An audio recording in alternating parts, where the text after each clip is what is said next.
Caleb Mercer tore the letter in half. Then he read it again from memory and hated himself for knowing every word. I am not what you expect, but I promise you I am exactly what you need.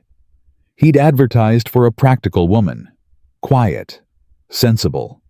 Someone who wouldn't make him feel a single thing he wasn't ready to feel. And now this letter was sitting in his chest like a splinter he couldn't reach. The stagecoach was arriving in 3 days, and for the first time in 8 years, Caleb Mercer was afraid. Before we go any further, if this story already has your heart beating faster, please hit that subscribe button right now and follow along until the very end. And drop a comment below, telling me what city you're watching from. I want to see just how far this story travels. Now, let's go back to Red Hollow. The morning Caleb Mercer decided he needed a wife was the same morning he found 3 dead cattle near the south fence, a broken water pump, and a cracked beam in the hay barn that looked like it had been splitting for months without anyone noticing. He stood in the middle of his property, 600 acres of Wyoming grass and stubbornness, and for the first time in years, he didn't feel like a man standing on his land. He felt like a man standing on something that was slowly swallowing him alive. You can't do everything alone.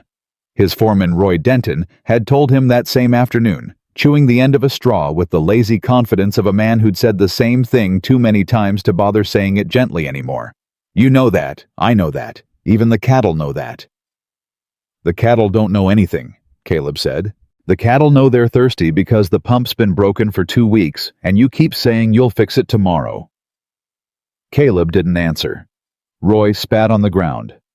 You need help, Caleb. Real help. Not a hired hand. The kind that lives here. The kind that gives a damn because it belongs to them, too. I'm not ready for that conversation. Then what kind of conversation are you ready for? Roy asked.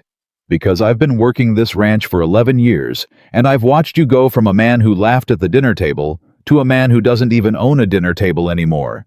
You sold it. Caleb stopped walking. Roy pressed on. You sold your own dinner table, Caleb. The one Eleanor picked out the first winter you were married. You sold it to a family in Cheyenne because you said it took up too much space. But the kitchen's not small. The kitchen's the same size it always was. Silence. A long, hard silence that lived between them the way silence does between 2 men who have known each other long enough to not need to fill it. I'll put an advertisement in the paper, Caleb finally said. Roy blinked. What kind of advertisement? The kind for a wife. Roy stared at him for a full 5 seconds. Then he said very carefully, a mail-order bride. A practical arrangement, Caleb corrected. I need someone who can manage the household help with accounts and isn't going to expect things from me that I don't have left to give. Roy tilted his head. You mean like kindness? I mean like romance. Caleb turned back toward the barn. I'm too old for it. I'm too tired for it. And I've already learned what it costs. Roy watched him walk away. Then he said quietly to no one in particular, Lord have mercy on the woman who answers that letter. The advertisement Caleb wrote was 3 sentences long. He read it to Roy the following morning over coffee.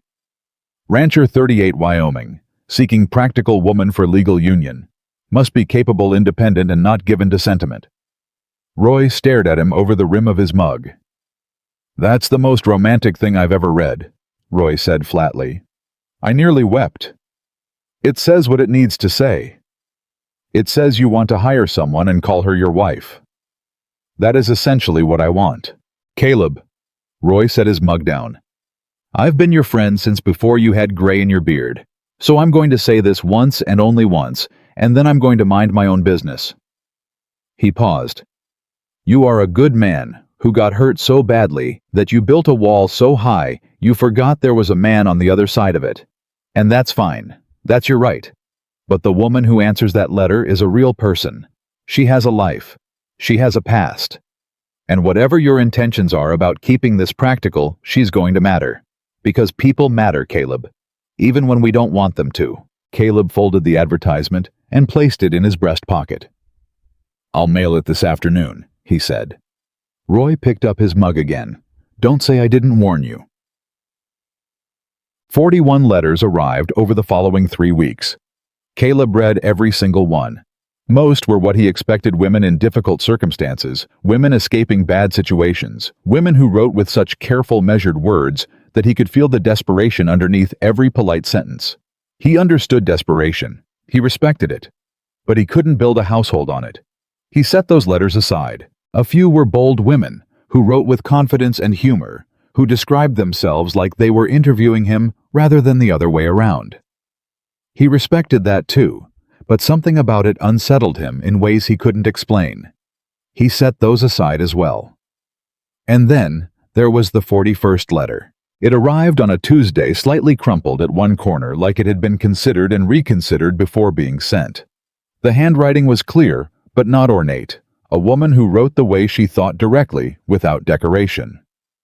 Mr. Mercer, I am a widow of 34 years. I have no family obligations that would require your concern and no expectations about what a marriage needs to look like in order to be a good one. I am not looking for romance. I am not looking to be rescued. I am looking for a place where the work is honest, the land is real, and the person beside me has enough integrity to say what they mean. I am a practical woman. I know medicine, accounting, and how to manage a household under difficult conditions. I have lived in 7 states and found something worth learning in each one. I am not what you expect, but I promise you I am exactly what you need. Eliza Whitmore, St. Louis, Missouri. Caleb read it once. Then he read it again. Then he sat down, which was something he rarely did at 9 in the morning, unless something had genuinely stopped him in his tracks. He read it a 3rd time. "Roy," he called. Roy appeared in the doorway of the ranch office with a hammer in one hand and sawdust in his beard. "What? I found her." Roy looked at the letter, then at Caleb, then at the letter again. "You sure?" "No," Caleb admitted. "But I'm writing back anyway." The stagecoach from Cheyenne arrived in Red Hollow on a Thursday afternoon, 12 minutes late, and trailing a cloud of dust that settled over the main street like a slow curtain coming down on a stage. Caleb had been waiting for 45 minutes. He would not have admitted that if you paid him. He stood near the post office with his hat in his hands, which was already unusual, because Caleb Mercer almost never removed his hat unless he was indoors or at a grave. Roy was standing beside him, trying very hard to look like he wasn't enjoying this. "Stop smiling," Caleb said. "I'm not smiling." Roy said, smiling. "You look like you're at a circus." "I've never been to a circus," Roy said, "but I imagine it would feel something like this." The coach door opened. 3 passengers stepped out. First came a heavy-set man in a traveling coat who immediately began arguing with the driver about his luggage. Second came an elderly woman who was helped down by the driver with the kind of practiced care that suggested she had been complaining about the ride for the last hour. Third came a woman who needed no help at all. She stepped down from the coach with one hand bracing herself against the frame, not because she was unsteady, but because the step was genuinely poorly maintained and she had already assessed it before trusting her weight to it. She was carrying her own bag, which was not a small bag. She had dark hair pinned up beneath a travel-worn hat. Her dress was practical, no excess fabric, nothing that would catch on a fence or a wheel. Her eyes moved the moment she was on solid ground, taking in the street, the buildings, the people, the sky, measuring everything in the quiet, efficient way of someone who had arrived in enough new places to know that first impressions needed to be gathered quickly. She was not what Caleb had pictured. He had pictured someone smaller somehow. Someone who looked like she was hoping Wyoming would be kind to her. This woman looked like she was deciding whether Wyoming deserved her. "That's her," Roy said softly. "I know," Caleb said. "You're staring." "I'm not staring. You've been staring for about 30 seconds now." "I'm assessing," Caleb said. "You're staring," Roy said. "And your hat is going to tear itself apart if you keep twisting it like that." Caleb looked down. He had indeed been slowly destroying his own hat without noticing. He put it back on his head, straightened it, and walked forward. Eliza Whitmore saw him coming. She did not wait for him to close the distance. She took several steps forward herself, and they met somewhere in the middle of the street with the whole town watching, because Red Hollow was not the kind of place where things like this happened every week, and nobody was pretending they weren't interested. "Mr. Mercer," she said.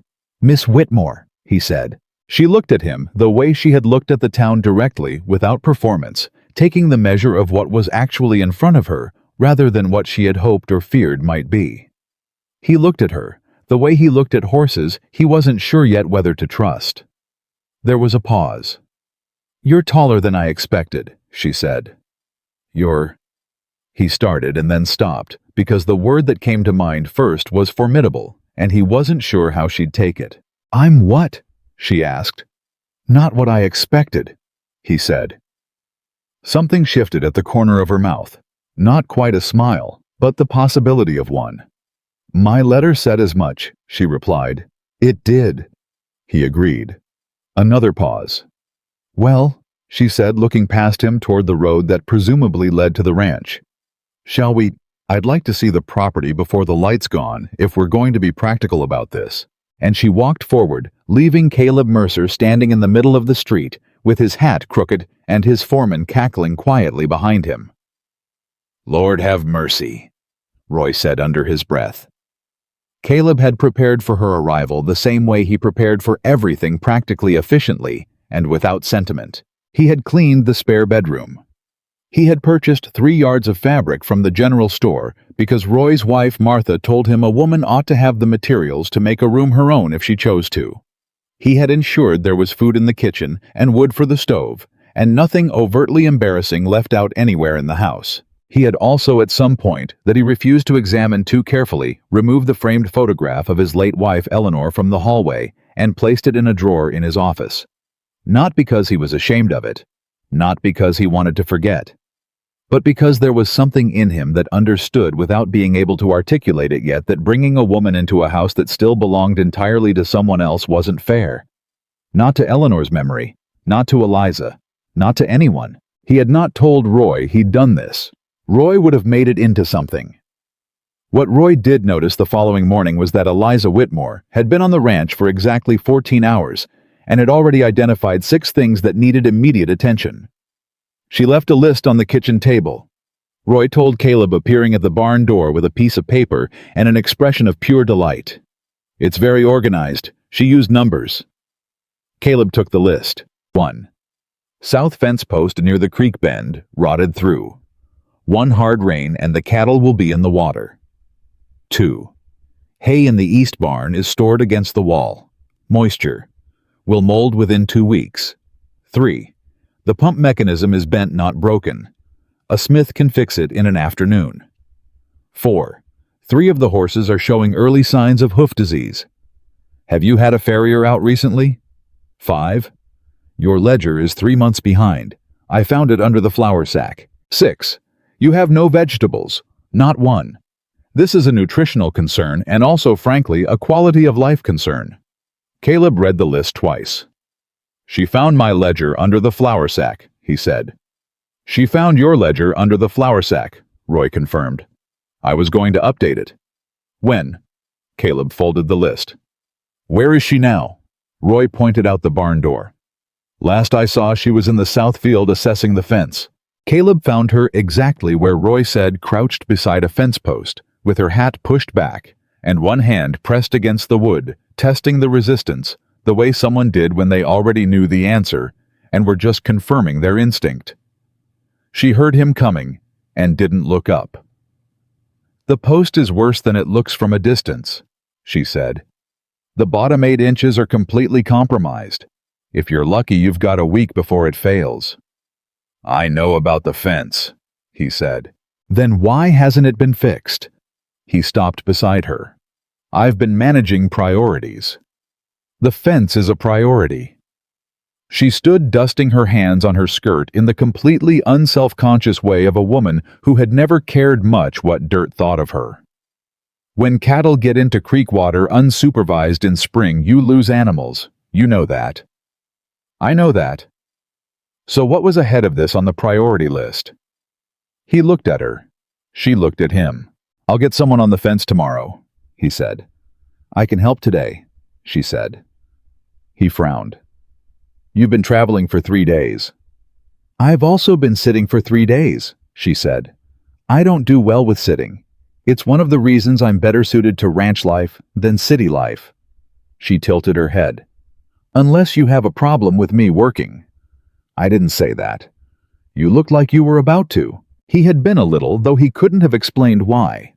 There was something disorienting about her competence. He had expected to be in the position of showing her how things worked. He had not expected her to arrive already knowing.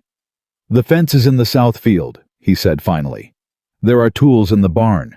Roy can show you where." "I already know where," she said. "I found them this morning." She walked past him back toward the barn, and he stood by the broken fence post, watching her go, feeling for the first time in a very long time like he was the one who'd just arrived somewhere new and hadn't quite gotten his bearings yet. 3 days into her time at the ranch, Eliza Whitmore did something that no one had done in the Mercer household for 8 years. She cooked dinner. Not a working meal, not biscuits and beans left on the stove for whenever someone happened to wander in. She cooked a real dinner, the kind that required the table to be set and everyone to actually sit down at the same time. The problem was that there was no table. She knew this. She had noticed the empty space in the kitchen the first morning, the clean rectangle of floor where a table had clearly once stood, the 4 chair legs, marks pressed into the wood, the hooks on the wall at exactly the height where a family would hang coats after a meal. She didn't ask Caleb about it. She didn't ask Roy either, though Roy would certainly have told her. Instead, she dragged a workbench from the storage room. Not easily, it was heavy, but she managed and set it in the kitchen. She covered it with a clean cloth she found in the linen chest.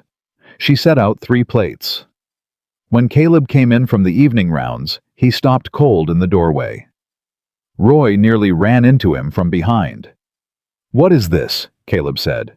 "Dinner," Eliza said, not looking up from the stove. "That's my workbench." "It's a dining table tonight," she said. "Sit down, both of you." Roy sat immediately with the enthusiasm of a man who had been eating standing over a hot stove for months and recognized a good thing when he saw it. Caleb did not sit. "I don't normally," he started. "I know you don't normally," she said, and now she did look at him, and something in her expression was not unkind, but was very clear. "I've been here 3 days, and I've eaten alone both mornings and taken lunch in the field. I'm not asking you to change your whole life, Mr. Mercer. I'm asking you to sit down for 30 minutes and eat a meal at something that resembles a table." Silence. Roy looked at his plate, then at Caleb, then at his plate again. "She made rabbit stew," Roy offered helpfully. Caleb sat down. He did not say thank you immediately, and she did not seem to need him to. She brought the pot to the table and served without ceremony.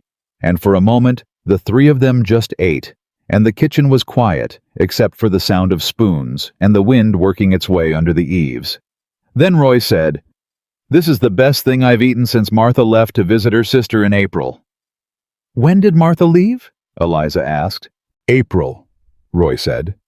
"It's July," Eliza said. Roy nodded. "It's been a long few months." Eliza glanced at Caleb. He was eating without looking up, his posture carrying the particular tension of a man who was uncomfortable with comfort, who didn't quite know what to do when something was good because he'd spent so long getting used to things being hard. She recognized that tension. She had carried it herself once. She looked back at her stew and said nothing, but something in her softened slightly in the private, hidden way of a person who has just understood something important about someone else. It happened the night of the 9th day.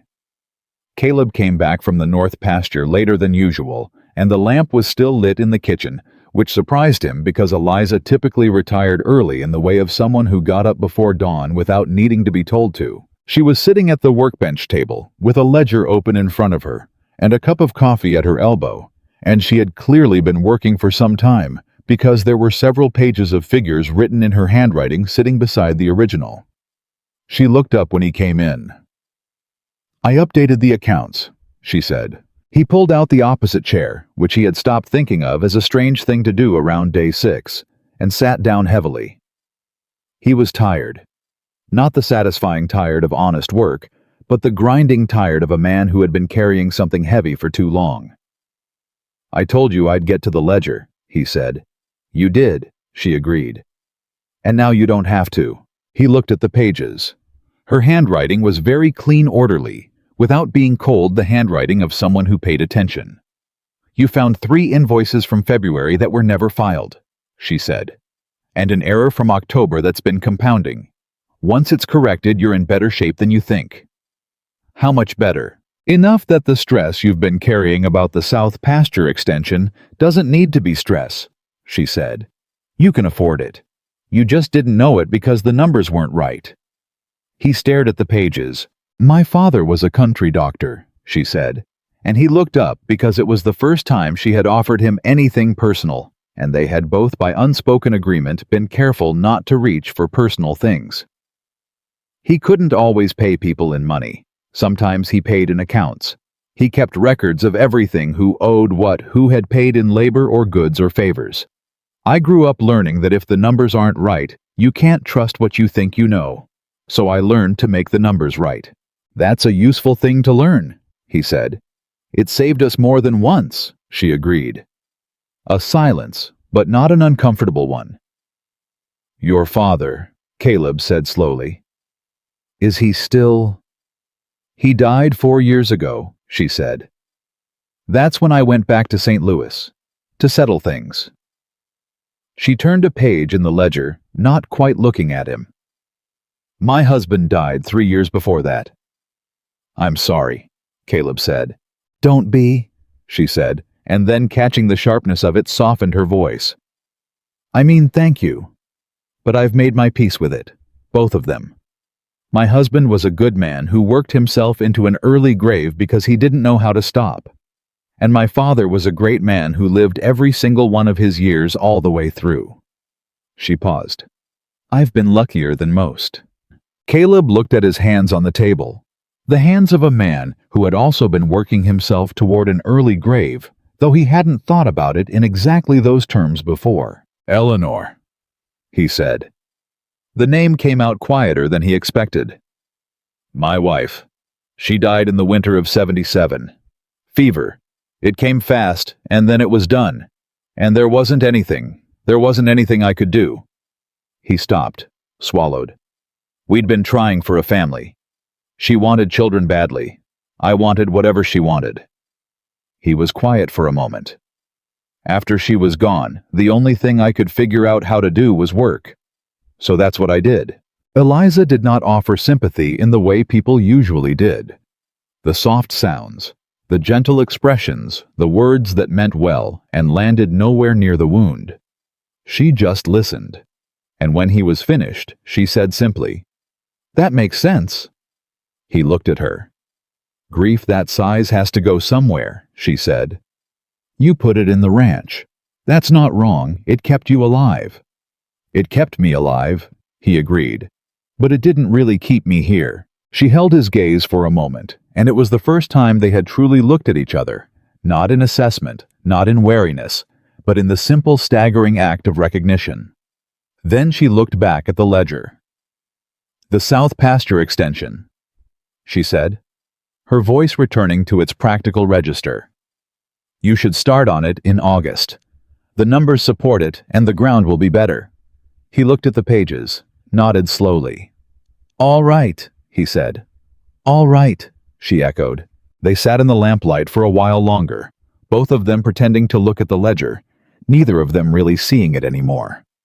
Roy Denton had been foreman at the Mercer Ranch long enough to know that the place had its rhythms, the same routines, the same silences, the same way the days bent into each other, without much variation. He had also worked with Caleb long enough to know that Caleb Mercer was beneath the walls and the silence and the stubbornness, a man who paid attention to detail. So Roy noticed things. He noticed that by the second week, Caleb had started taking the longer route to the north pasture, the one that passed the kitchen window. He noticed that dinner had migrated from the workbench to a second-hand table Caleb had sourced from somewhere in town, without saying a word about it to anyone. He noticed that Caleb had started finishing his evening work earlier. And he noticed this one was hardest to miss that one morning when the north pump failed again, and it took 3 hours in the cold to fix it. Caleb came inside afterward, and Eliza handed him a mug of coffee without being asked, and without a word, and Caleb took it the same way. Without being asked, without a word, and drank it, standing at the kitchen counter, and they worked around each other in the kitchen like two people who had been doing that for years. Roy said nothing. He was not constitutionally inclined toward silence on matters like this, but he recognized that this particular thing was fragile in the way of something not yet named, and that naming it prematurely would be the surest way to break it. What he did do was write to his wife Martha. She fixed the pump, fixed the ledger, fixed the fence. Now she's fixing him, and I don't think either of them knows it yet. Come home soon. I need someone to talk about this with who isn't going to pretend not to be interested. Martha wrote back within the week. Don't you dare interfere. Let it happen. I'm on the next stage home. It was the ledger that started it, which was perhaps fitting since the ledger was where they had first spoken honestly. Caleb came home on a Wednesday afternoon to find Eliza in the ranch office with the ledger and 3 additional books spread out in front of her, and a letter on the desk beside them that he hadn't seen before. He looked at the letter. That came this morning, she said without looking up. It's from the county land office, a notation on your river boundary. He picked up the letter. He read it once. This is a surveying error, he said. They do this sometimes. A minor notation. It's not a minor notation, Eliza said. Read the second paragraph. He read the second paragraph. His jaw tightened. It says there's a challenge filed on the eastern river boundary. Yes. By whom? The letter doesn't specify, but the county notation number on the challenge. She pointed to a number in the margin. I've seen that prefix before, in Missouri, when a developer named Victor Blackwell was filing challenges against river-adjacent properties in the valley there.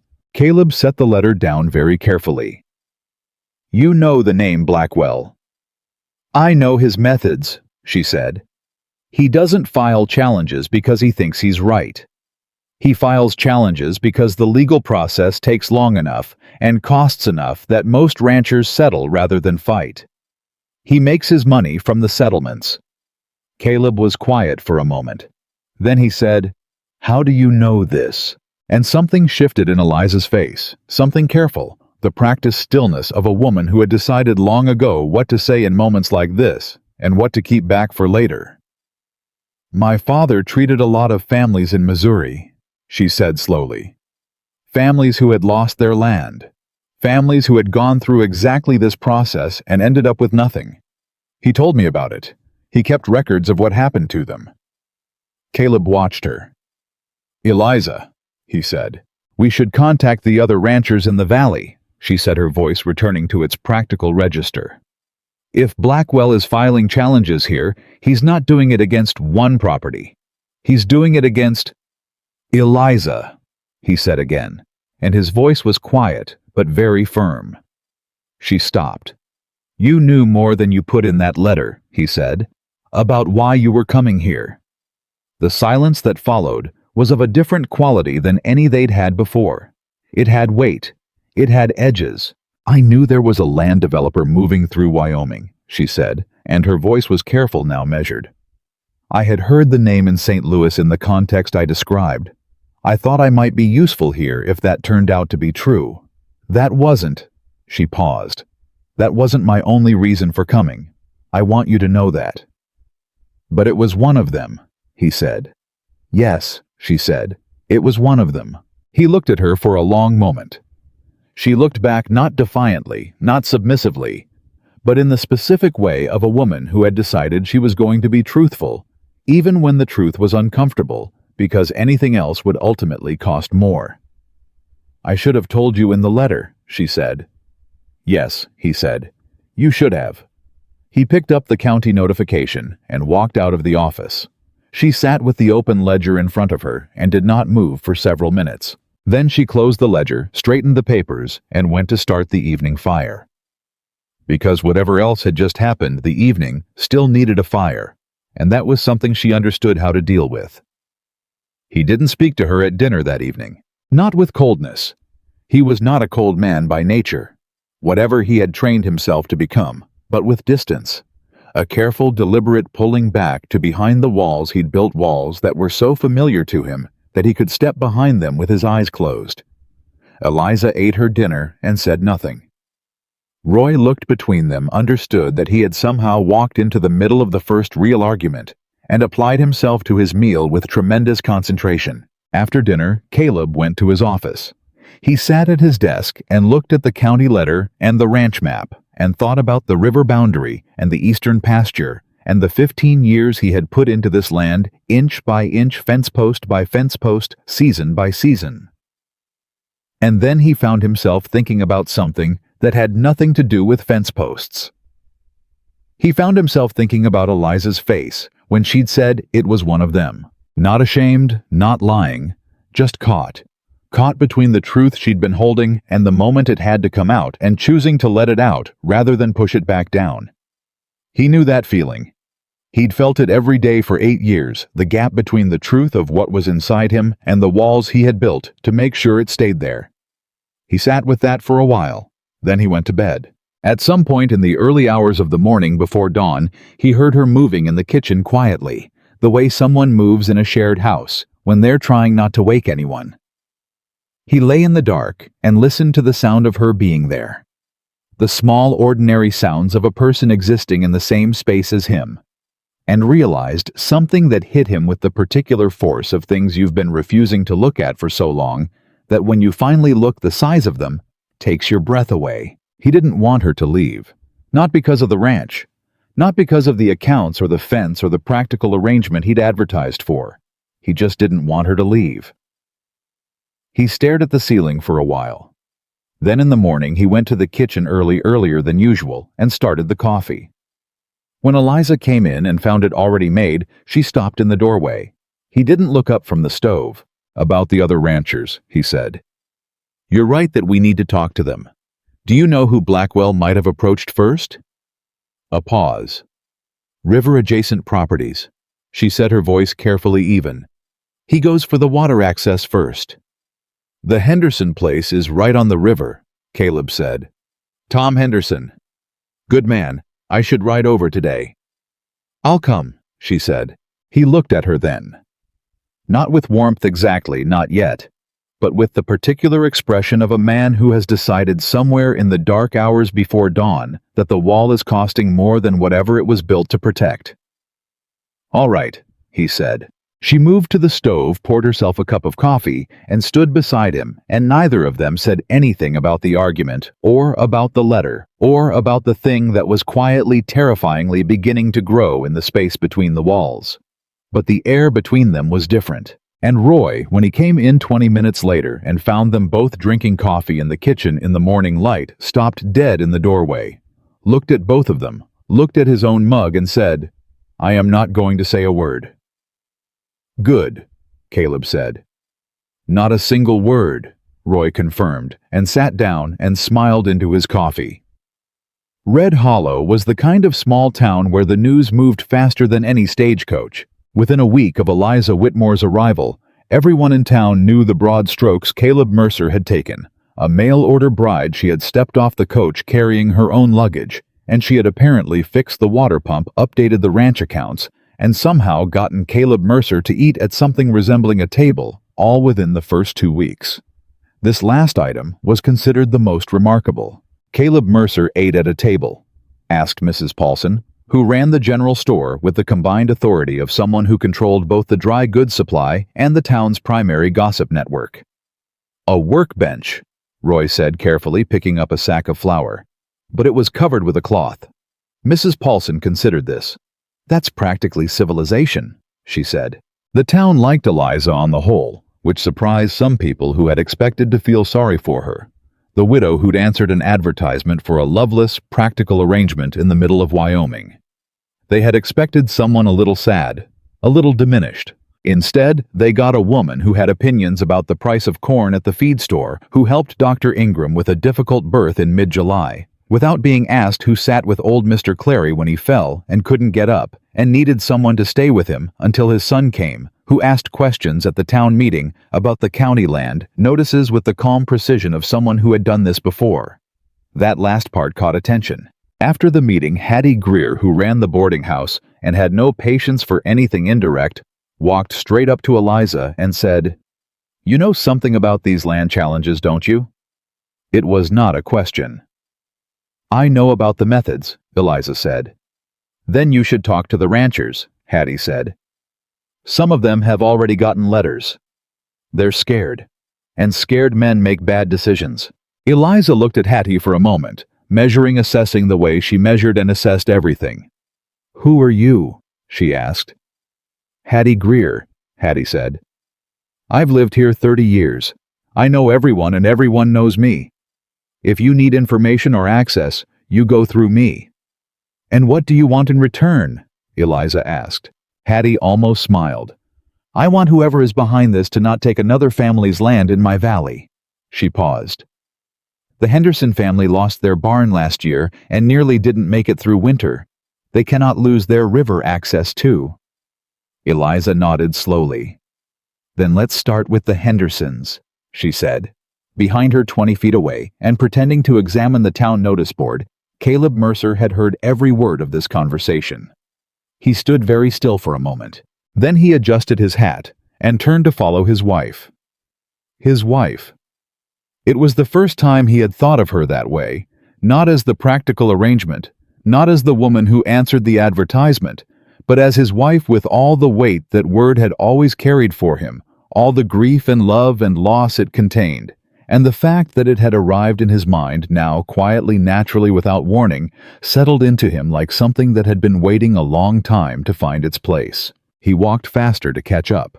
Tom Henderson was a lean, weathered man in his late 40s who had the look of someone who'd had the optimism worked out of him over a long period of time. He sat at his own kitchen table, he still had his table, and looked at Caleb and Eliza with the particular wariness of a man who was used to bad news arriving in pairs.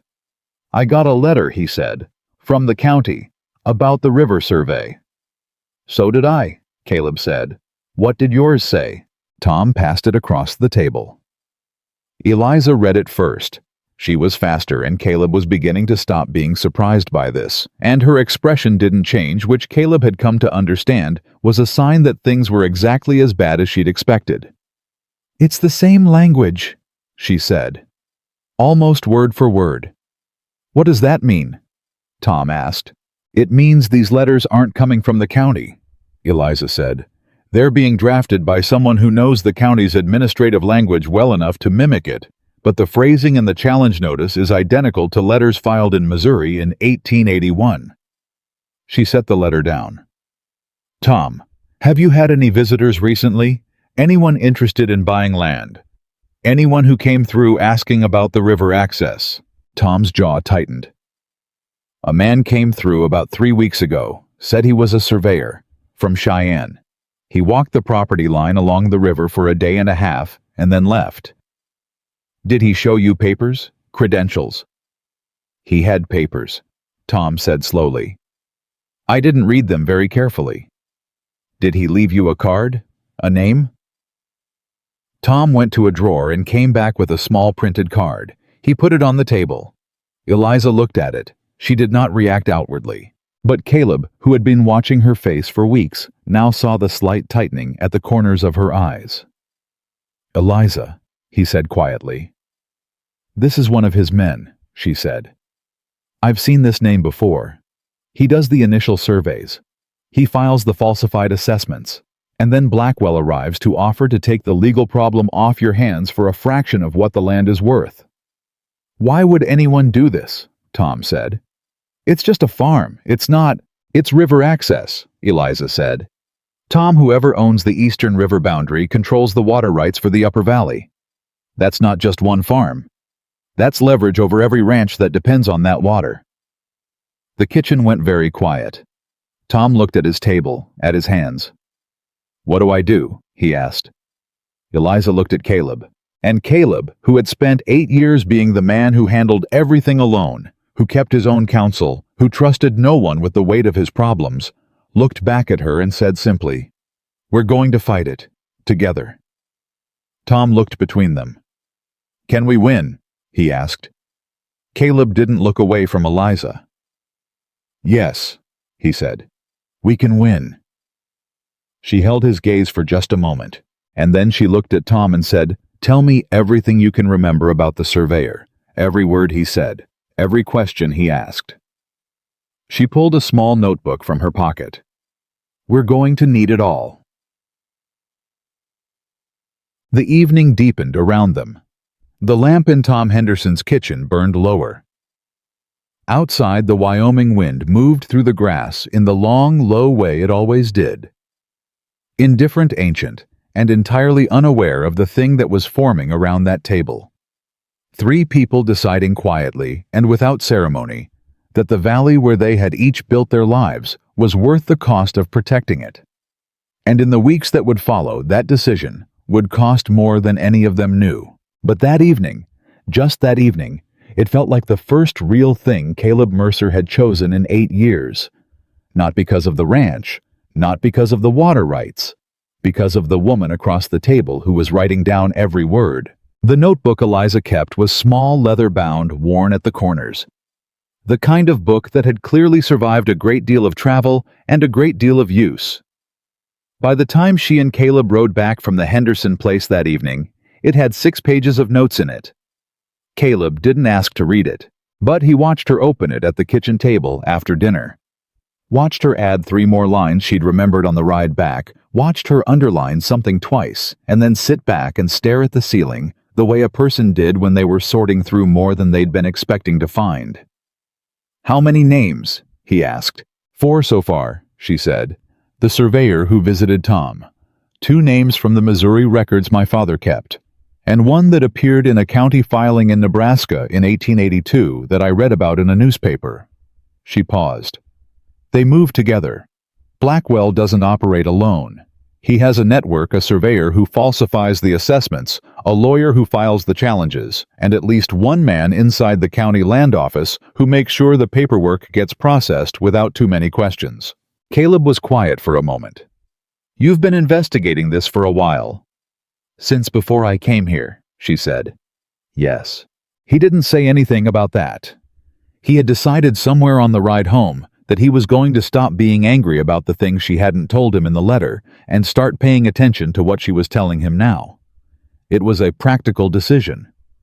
It was also, though he hadn't named it yet, an act of trust, the kind that costs something to give, and gives something back that you didn't know you were missing. "The other ranchers," he said. "We need to know who else has gotten letters." "I made a list of the river-adjacent properties," she said, and turned to a page near the back of the notebook where she had already drawn a rough map of the valley, the river marked in a careful line, 6 properties noted along its banks. "These are the ones most likely to have been approached. The Hendersons we know. The Garrity place is next in line upriver. Then the Caldwell brothers. Then the Marsh family.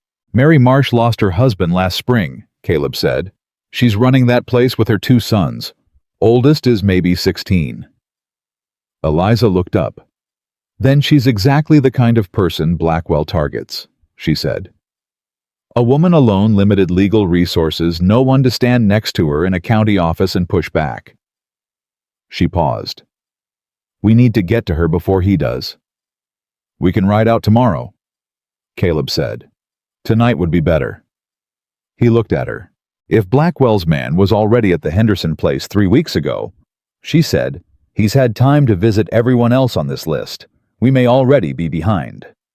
Caleb pushed back from the table and stood up. "I'll saddle the horses," he said. She was already closing the notebook. Roy appeared in the doorway.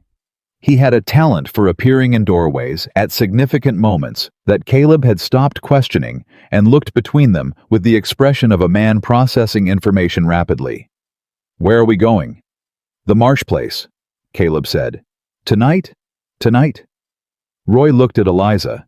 She was already standing. "All right," Roy said. "Give me 2 minutes." He was ready in 1. Ed.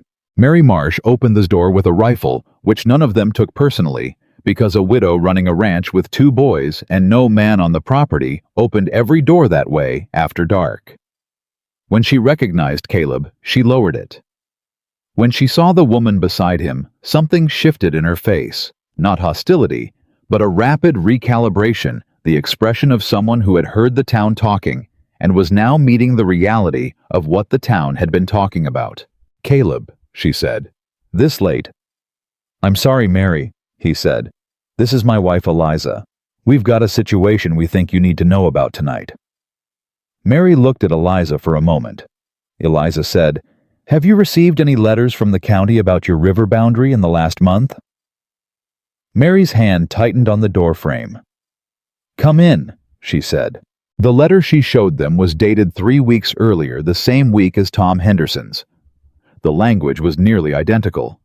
But there was something in Mary Marsh's letter that wasn't in Tom's, a single additional line near the bottom about an offer to resolve the matter privately, with a contact name and a Cheyenne address. "They moved faster here," Eliza said quietly. She looked at Mary. "Have you responded?" "I didn't know what to do," Mary said. "My boys Marcus read it and said we should fight. Peter said we couldn't afford to fight." She was quiet for a moment. "I've been sitting on it trying to decide." "Don't respond," Eliza said. "Not yet. Not until we have a clearer picture of what he's filed, and whether it has any actual legal foundation, which I don't believe it does. But I need you to not respond. And if he sends someone to the property, send them away," Caleb said. "You don't have to speak to anyone without legal counsel." "I don't have legal counsel," Mary said. "You will," Eliza said, and there was a certainty in her voice that made both Caleb and Roy glance at her, because neither of them had any idea yet where that certainty was coming from. Mary looked at her for a long moment. "Who are you?" She asked not rudely, but the way a person asked when they had been dealing with a problem alone for weeks, and suddenly someone appeared who seemed to know something about it. "I'm someone who has seen this done before," Eliza said. "And someone who knows how it ends when people fight back correctly." "How does it end?" "They keep their land," Eliza said. "If they don't panic, if they don't settle, and if they're not alone." Mary was quiet. Then she said, "My husband would have wanted to fight." "Then let's fight," Eliza said. On the ride home, under a sky so full of stars it almost looked busy, Caleb rode beside Eliza in silence for a while and then said, "You said she'll have legal counsel. Where is that coming from?" "My father had colleagues," Eliza said. "Men who understood land law. One of them is in Cheyenne. I've been meaning to write to him since I arrived. She paused. "I was waiting to see how bad it was before I brought more people into it." "How bad is it?" She was quiet for a moment that told him everything. "Bad enough that we shouldn't wait anymore," she said. He nodded, kept riding. "Eliza," he said. "Yes." "Thank you for tonight." She didn't say you're welcome. She said she needed someone to tell her she wasn't alone. And then quieter. People shouldn't have to face things alone when they don't have to. He knew she wasn't only talking about Mary Marsh. He knew she knew it too. Neither of them said so. The horses found their own way home in the dark. The letter to James Whitfield. Eliza's father's colleague in Cheyenne went out the following morning. While they waited for a response, Eliza and Caleb worked through the rest of the list. The Garrity Place one letter unopened, shoved under a stack of feed bills by a man named Frank Garrity, who said he didn't deal with paperwork until it shouted at him. Eliza retrieved it, read it, added it to the file she was building. The Caldwell brothers. 2 letters, both opened, both men in a state of low-grade panic that had expressed itself as an argument between them about whether to sell preemptively.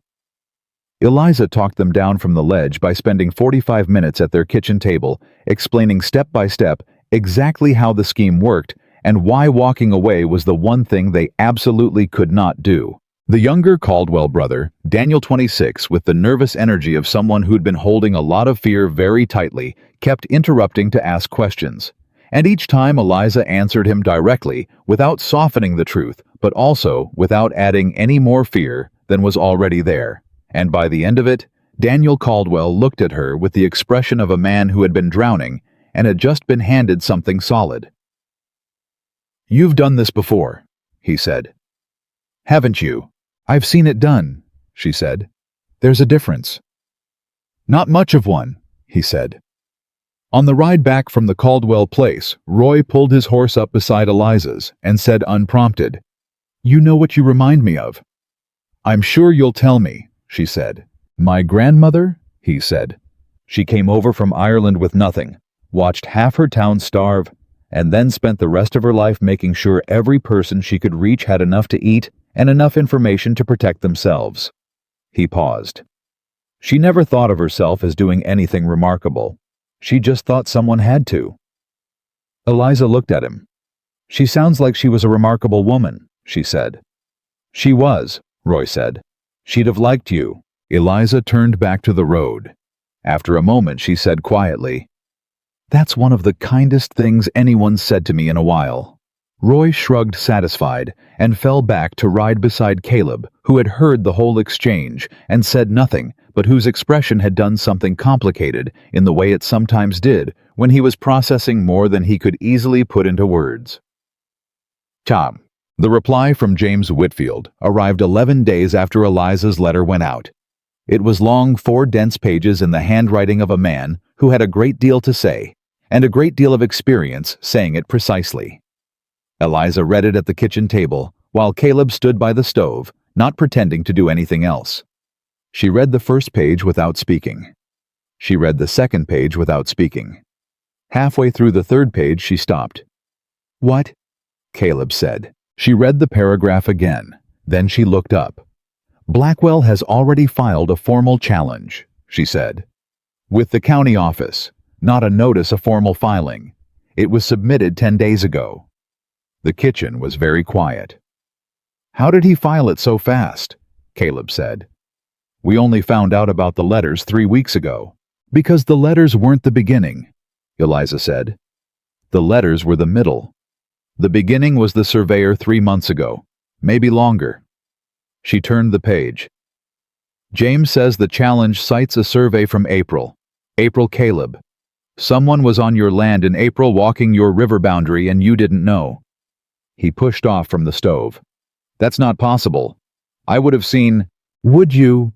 she said, and her voice was not accusing, just direct. "You said yourself the south pasture has been neglected. The East Creek boundary is half a mile from the main ranch road. Could someone have walked it in April without you knowing?" He stood very still. April. He had been in Cheyenne in April for 3 days dealing with a cattle buyer. Roy had been managing the north pasture alone.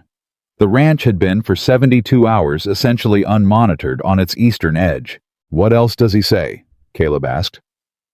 "He says the filing has legal standing on its surface," Eliza said, "which means it can't be ignored. It has to be challenged with counter-evidence. A legitimate survey witness statement's documentation of continuous use and ownership." She set the letter down. "He says he can come. He'll take the case. But it needs to be moved on quickly because the county has 30 days from the filing date to schedule a hearing." "How many days have passed since the filing?" Eliza looked at the date on Whitfield's letter, then at the date the filing had been submitted. 14, she said. Caleb pulled out a chair and sat down. 16 days. "We have 16 days," he said. "Yes," she said. He looked at the table, the second-hand table he'd bought quietly from the hardware man in town and brought home in the wagon one Tuesday morning, and for a moment neither of them spoke. Then Caleb said, "Can we do it?" She picked up the letter, folded it carefully, and placed it in the inside pocket of her jacket. "We're going to find out," she said. What followed was the most concentrated 2 weeks of Caleb Mercer's life, including the years he'd built the ranch from nothing. Eliza wrote to James Whitfield confirming his engagement and asking him to begin the paperwork immediately. Caleb rode to every river-adjacent property in the valley, some he hadn't visited in years, and explained what they'd found. Roy organized the ranchers into a loose coalition, which mostly involved showing up at 3 separate kitchen tables and saying, "Caleb and Eliza think we should fight together, and I think they're right, and here's how it works." Two families hesitated. One of them, the Kerrigan family, who had the smallest river-adjacent parcel and the most to lose, had already been approached privately by someone who claimed to represent Blackwell's company and offered them a cash settlement that was on its face more money than they'd ever held in their lives. Patrick Kerrigan was 61 years old and tired in the specific way that comes from too many hard winters and not enough good ones. When Caleb came to see him, he found him sitting on his porch, holding the settlement offer and looking like a man who had already made a decision and wasn't proud of it. "It's enough to see us through to retirement," Patrick said. "My wife's knees are bad. We were going to have to sell eventually anyway." "Patrick," Caleb said, "if you sell, Blackwell controls the Upper Valley water rights. Every ranch upstream of yours depends on that water, including the Marsh family." Patrick looked at him. "Mary Marsh," Caleb said, "with her 2 boys." "I know who Mary Marsh is," Patrick said quietly. "Then you know she can't afford to lose that water. And if your parcel goes to Blackwell, he controls the river distribution for the whole upper stretch. He can charge for access. He can restrict it. He can use it to force everyone else out one by one until he owns the whole valley." Patrick was quiet for a long time. Then he said, "He can really do that." "Not if we stop him now," Caleb said. "But he can't be stopped if the chain breaks.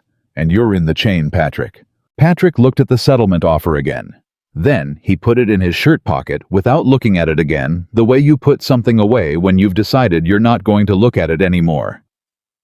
"What do I need to do?" he said.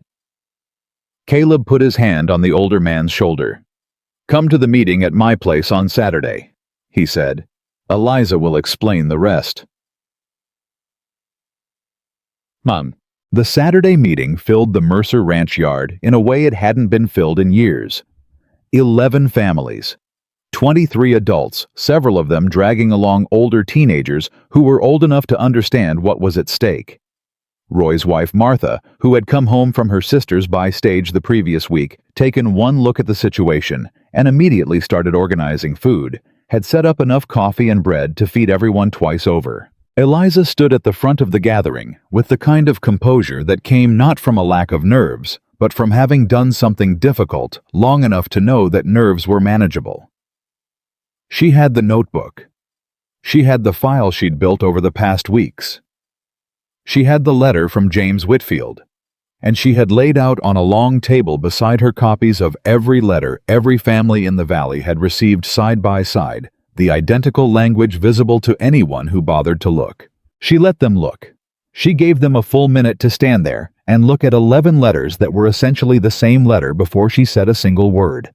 When she did speak, she didn't start with the legal situation. She started with Missouri. She told them about the valley in Missouri where she'd grown up watching her father treat families who had been moved off their land through exactly this process. She told them about the families who had fought and won, and the ones who had settled and lost more than the land, who had lost the sense that the ground under their feet could ever truly belong to them again. She told them about the way it felt years later to drive past land that should have belonged to someone's children, and instead belonged to a man who had never once intended to work it. She didn't make it dramatic, she just told it. And the yard was completely silent for the length of time it took her to get through it. Then she shifted to the legal specifics, and her voice shifted too. Practical, clear, efficient, laying out the timeline and the counter-challenge process, and what James Whitfield was going to do when he arrived on Tuesday, and what each family needed to provide in terms of their own property records, and the importance of nobody responding to any direct contact from Blackwell's people in the meantime. "What if they show up at the property?" Frank Garrity asked. "Tell them you're represented by counsel and you have nothing to say," Eliza said. "Those exact words, nothing more." "What if they push?" "Then you say it again," she said. "And you come find me." Daniel Caldwell raised his hand. "What if Blackwell shows up himself?" The yard got quiet in a different way. "Then," Eliza said, and something in her voice shifted just slightly. Not harder exactly, but more precise.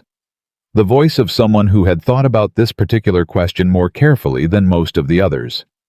"You tell him the same thing, and you come find me."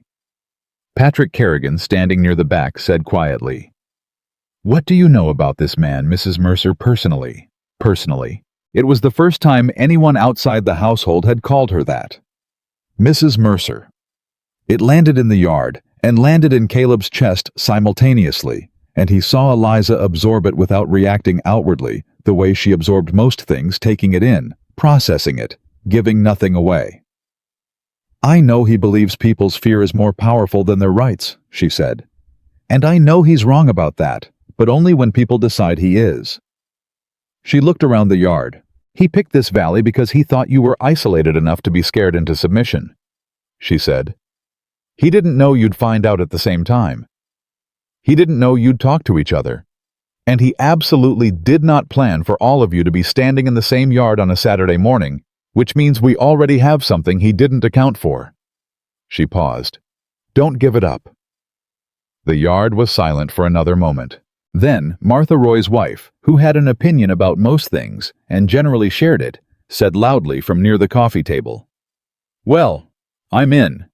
A ripple of voices, people looking at each other, slow nods turning into faster ones.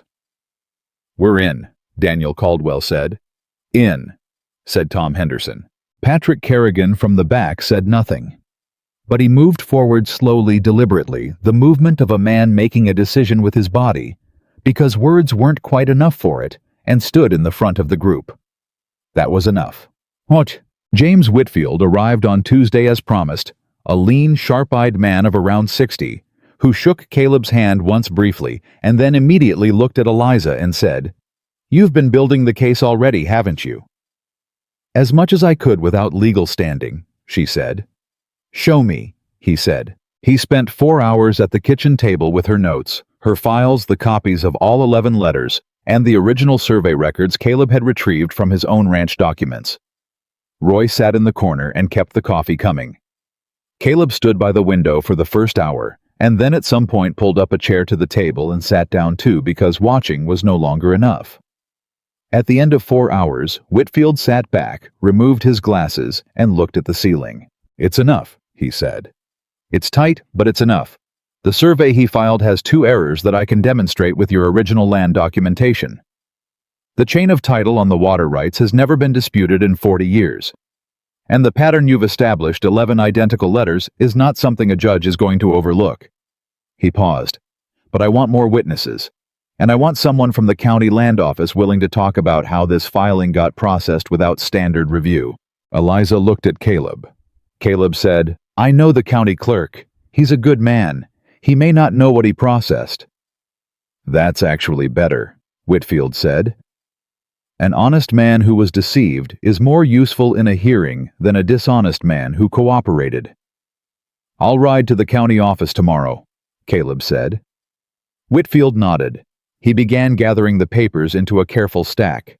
Then he looked at Eliza and said, "Your father would have been proud of you." Her expression didn't change, but something moved behind her eyes, something private and very deep. The specific grief of someone who has heard a true thing that the person it's about can't hear anymore. "Thank you, James," she said. Whitfield stood, gathered his materials, and went to the room Roy had prepared for him. And the kitchen went quiet in the particular way it did when something significant had just moved from uncertain to real. Caleb looked at Eliza across the table. "It's going to work," he said. "Maybe," she said. "If we move fast enough, and if Blackwell doesn't realize how organized we are before the hearing." "What does he do if he realizes?" She looked at her notebook. "He gets aggressive," she said. "That's what happened in Missouri. When he understood the families were coordinating, he didn't back off. He escalated." She paused. "He started going after individuals, finding pressure points, making it personal." Caleb was very still. "What kind of pressure points?" he said. She looked at him. And this was the moment he could see her deciding whether to tell him something she'd been holding back. The same look as the day she'd admitted her knowledge of Blackwell wasn't only theoretical. The same calculation between what was comfortable and what was true. "He'll go after whoever's leading the coordination," she said. That's always how it works. If he can isolate the person organizing the resistance and make an example of them financially, legally, socially, the rest of the group loses confidence. She held his gaze. He's going to come after us, Caleb. Not just the land challenge. He's going to try to discredit us. Personally. What does he know about us? Enough to start, she said. A mail-order marriage. A woman with no established history in this town. A rancher with a struggling property and a reputation for keeping to himself. She said it evenly, without emotion, cataloging their vulnerabilities the way she cataloged everything accurately without flinching. Those are the things he'll use. Caleb looked at his hands on the table. Then he looked up at her. He doesn't know this town, he said. She tilted her head slightly. He thinks he picked an isolated valley, Caleb said. He doesn't know that Red Hollow isn't the kind of place where people let someone else fight their battles without getting in the middle of it. He paused. And he doesn't know that the town is already on our side. Because Roy's wife has had coffee with every woman in a 10-mile radius, and Hattie Greer has made this her personal mission, and Tom Henderson's been talking to every man at the feed store since we went to see him. He paused again. He doesn't know what he walked into. Something shifted in Eliza's face.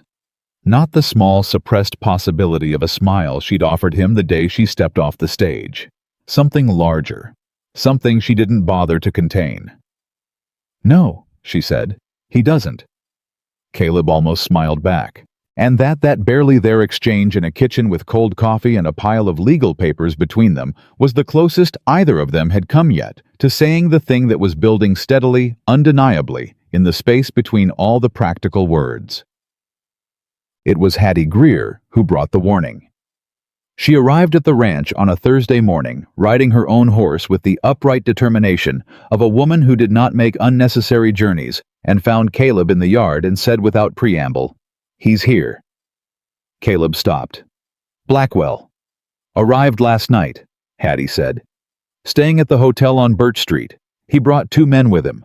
One of them was asking questions at the land office this morning." Caleb walked to the house.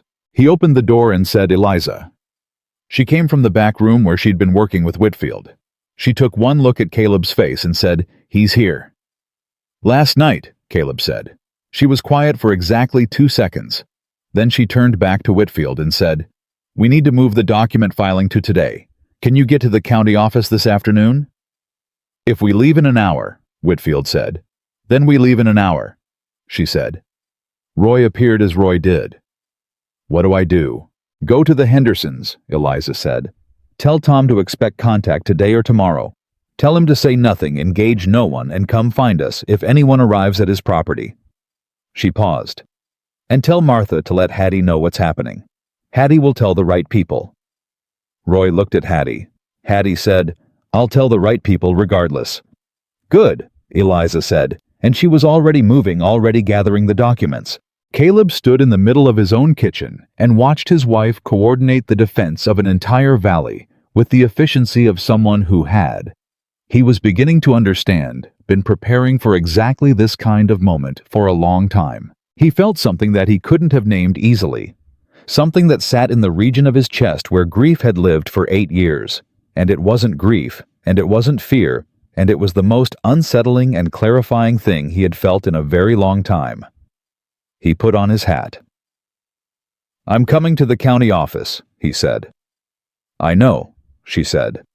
"And after," he said, "we're going to talk about what happens when this is over." She looked at him quickly, briefly, the way you looked at something when you weren't sure you'd understood correctly. "All right," she said. "All right," he said. And they walked out into the day together toward whatever was coming, and neither of them looked back. The county office smelled like old paper and coal dust, and the clerk behind the counter, a thin, careful man named Gerald Pruitt, who had worked that desk for 19 years, looked up when Caleb and Eliza walked in and knew immediately that this was not a routine visit. James Whitfield came in behind them, set his leather case on the counter and said, "Gerald, I need to talk to you about a filing you processed 10 days ago. Gerald's face did the thing faces did when a person understood all at once that something they had signed their name to was not what it appeared to be. It wasn't guilt, it was the specific alarm of an honest man realizing he'd been used. "The Blackwell survey," Gerald said. "You know the name," Whitfield said. "A man came in," Gerald said slowly. "He had all the correct forms. The survey documentation looked standard. I processed it because there was nothing to flag." He paused. Was there something to flag? Eliza placed the file on the counter beside Whitfield's case. Her file, the one she'd built over 3 weeks. The one with 11 letters and the Missouri records and her father's notes, and opened it to the page where the survey coordinates sat beside Caleb's original land documentation. "Look at the eastern boundary marker," she said. "The filing puts it 40 feet west of where every document going back to 1869 places it." Gerald looked. He looked for a long time. "Lord," he said quietly. "He moved the boundary on paper," Eliza said. 40 feet. Enough to cut the river access in half on Caleb's property. Enough to establish a legal precedent to challenge the other river properties in the same survey zone." Gerald straightened up. His jaw was tight. "What do you need from me?" "A sworn statement," Whitfield said. "That the filing was processed in good faith based on documents that have since been identified as containing false coordinates, and access to the original submission materials so we can demonstrate the discrepancy in court." "You'll have it," Gerald said. He was already reaching for the filing cabinet. "I'll have it for you inside the hour." Caleb stood to the side and watched Eliza work because that was what it was, watching her work, watching the weeks of preparation and the years of knowledge and the particular quality of competence she carried. The way some people carried a name or a reputation, quietly and entirely, like it was simply part of who she was. And the thing inside his chest that had been building since the kitchen that morning pushed harder against whatever wall was still containing it. When Gerald went to the back room for the original documents, Whitfield leaned in and said to Eliza in the low voice of a man who said what he meant, "You know Blackwell will find out about this visit before nightfall." "I know," she said. "He'll move up his timeline." "I know that too," she said. "Which is why I need you to file the counter-challenge today, right now before we leave this office." Whitfield looked at her. "I can have it drafted in 2 hours." "Then draft it here," she said. "Gerald will let you use the back room." She said it as a statement, not a question.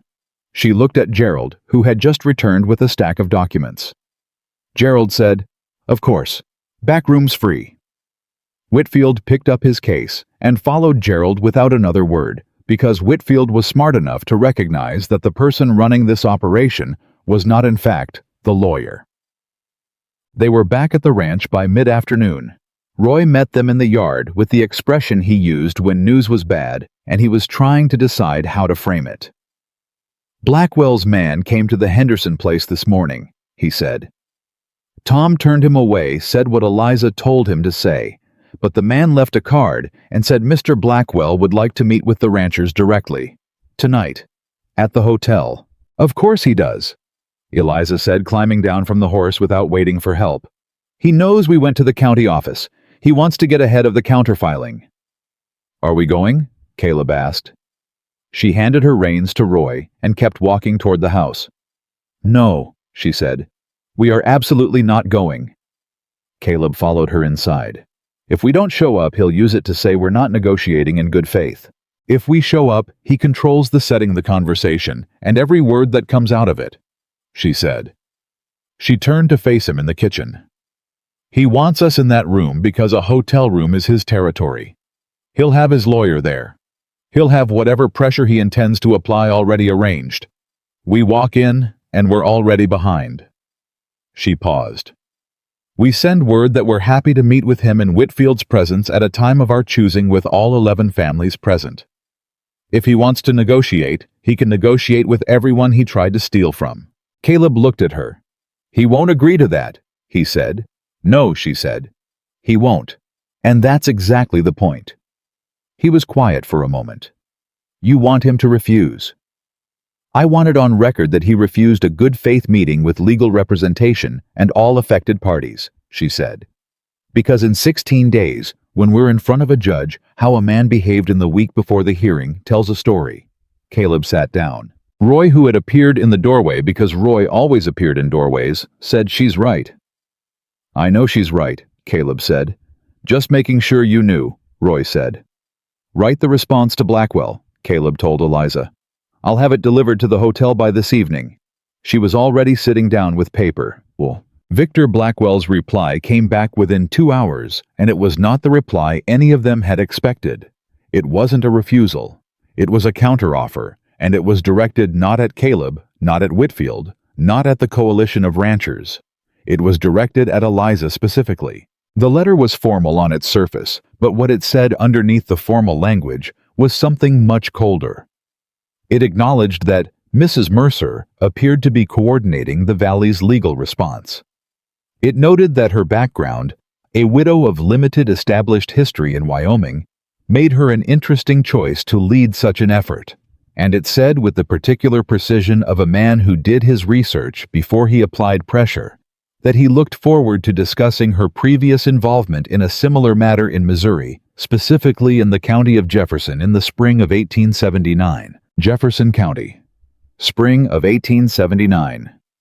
Eliza read the letter once, set it down, did not look up. Caleb picked it up and read it. When he finished, the kitchen was very quiet. "What happened in Jefferson County?" he asked. She was still for a moment, the stillness of someone deciding one final time whether to choose truth or self-protection. It was not a long moment, but it was visible. "My father," she said. "And I. We helped a group of families fight a land scheme very similar to this one. We won. The developer behind it, one of Blackwell's early partners, was prosecuted." She paused. Blackwell blamed that prosecution for costing him a significant investment. "He's known my father's name since then, and now he knows mine." Caleb set the letter on the table. "He's going to try to use it," he said. "Use the history. Make it look like you came here specifically to target him." "Yes," she said. "Can he make that case?" "He can try," she said. "Whether it holds depends on whether anyone believes a woman who helped families keep their land in Missouri came to Wyoming specifically to chase a man she'd never directly met." She looked up. "Which is not what happened, but it's what he'll say." Caleb looked at the letter for a long moment. Then he said, "Why didn't you tell me this before?"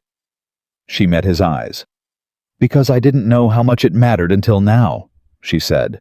"And because," she stopped, looked at her hands, then back at him. "Because I was afraid that if you knew the full history, you'd think I used you, used your ranch and your name and your position in this valley to fight a battle that started before I ever got on that stagecoach." The kitchen was completely still. "Did you?" he asked. Not accusatory, just asking. "No," she said. And her voice, for the first time since she'd stepped off that stagecoach, had something in it that wasn't entirely steady. "I came here because your letter was honest and your land was real, and I needed a place to belong to again. I knew about Blackwell's pattern in Wyoming. I thought I might be useful if it came to this, but I didn't come here to fight him. I came here to build something." She paused. "The fight just arrived on its own." He looked at her for a long time. Then he picked up the letter. Blackwell's letter, and held it over the lamp on the table until it caught, and held it while it burned, and then set the ash down carefully. Eliza watched him. "That was the only copy," he said. "As far as we're concerned, it never arrived." She stared at him. "Caleb, he wants you afraid," Caleb said. "He wants you second-guessing whether you should be leading this. He wants you stepping back." He pushed the ash aside. "So you don't step back. You keep going, and anything he says about Missouri, you answer with the truth that you and your father helped families keep their land, and you'd do it again, and you're doing it again right now." He paused. "That's not a weakness. That's a record." She looked at him, and it was the second time after the night at Tom Henderson's kitchen that she looked at him without any of the careful assessment or the professional distance.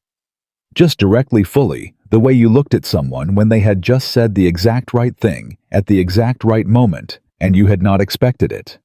"All right," she said. "All right," he said. Roy from the doorway sniffed very loudly. Both of them turned to look at him. "I'm not crying," Roy said. "It's dust." "Get out of the doorway, Roy," Caleb said. Roy got out of the doorway. The next 12 days were the kind of days that compressed time, each one dense and fast and full. The kind of days you didn't fully understand until you looked back at them later and realized how much had changed inside them. Whitfield filed the counter-challenge. The county clerk's sworn statement went in with it. Gerald Pruitt, to his considerable credit, didn't hedge a single word of it. He stated plainly what he had processed, what he had not known, and what the documents now revealed. It was the statement of an honest man whose honesty had been taken advantage of, and it read that way. Blackwell moved. He moved the way Eliza had said he would when cornered, not by backing off, but by escalating, applying pressure individually to the families who seemed least secure. The Kerrigan family received a second settlement offer significantly higher than the first. Patrick turned it down without calling Caleb or Eliza, without deliberating, without appearing to struggle with it at all. He wrote "declined" across the front in his large, deliberate handwriting and sent it back by return rider. When Caleb heard about it, he rode out to the Kerrigan place and found Patrick splitting wood in the yard. "You didn't have to do that alone," Caleb said. "I know," Patrick said. He split another log. "But some decisions feel better when you make them yourself." He stopped, held the axe loosely at his side. "She's something, your wife, isn't she?" It wasn't a question. Caleb looked at him. "Yes," he said. "She is." Patrick nodded, satisfied with that, and went back to splitting wood. On the 8th day, Blackwell sent a man to the ranch directly. Not a lawyer, not one of the surveyors. One of the two men he'd arrived with. The kind of man whose presence was intended to communicate something that words didn't need to say.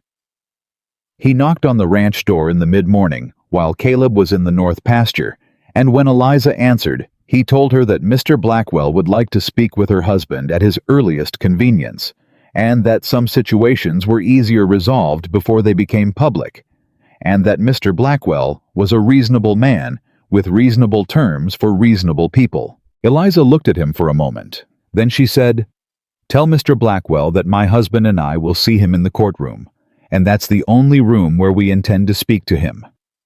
The man looked at her with the expression of someone who had expected someone smaller. "Ma'am," he said, and it had no warmth in it whatsoever. "Good day," she said, and closed the door. She stood on the inside of the closed door for a moment. Her hands, which she had kept perfectly still during the conversation, were shaking slightly, the particular shaking of hands that had held themselves still for too long under pressure. She looked at them, flexed them once, then went back to the kitchen table and the papers she'd been working on. When Caleb came in that evening and Roy told him what had happened, Caleb went directly to the kitchen. Eliza was still at the table. He pulled out the chair across from her and sat down and said, "Are you all right?" She looked up. "Yes." He looked at her hands. They weren't shaking anymore. "You were alone in the house," he said. "I'm often alone in the house," she said. "Not with Blackwell's men at the door." She held his gaze. "Caleb, I'm all right." "I know you're all right," he said. "I'm not questioning that." He paused. "I'm saying I should have been here." The kitchen was quiet. "You can't be everywhere," she said. "No," he said. "But there are places that matter more than others." He looked at the table between them. "This is one of them." She was still for a moment. Then she said, "He's trying to frighten me. Is it working?" She considered that with the same honesty she brought to everything. "A little," she admitted, "which I don't like." "What do you need?" he asked. She looked at him. It was such a direct question, so simple, so straightforwardly concerned, that it seemed to catch her slightly off guard in the way simple things sometimes did when you had spent a long time among complicated ones. "I need this to be over," she said, "and I need it to end the right way." It will, he said.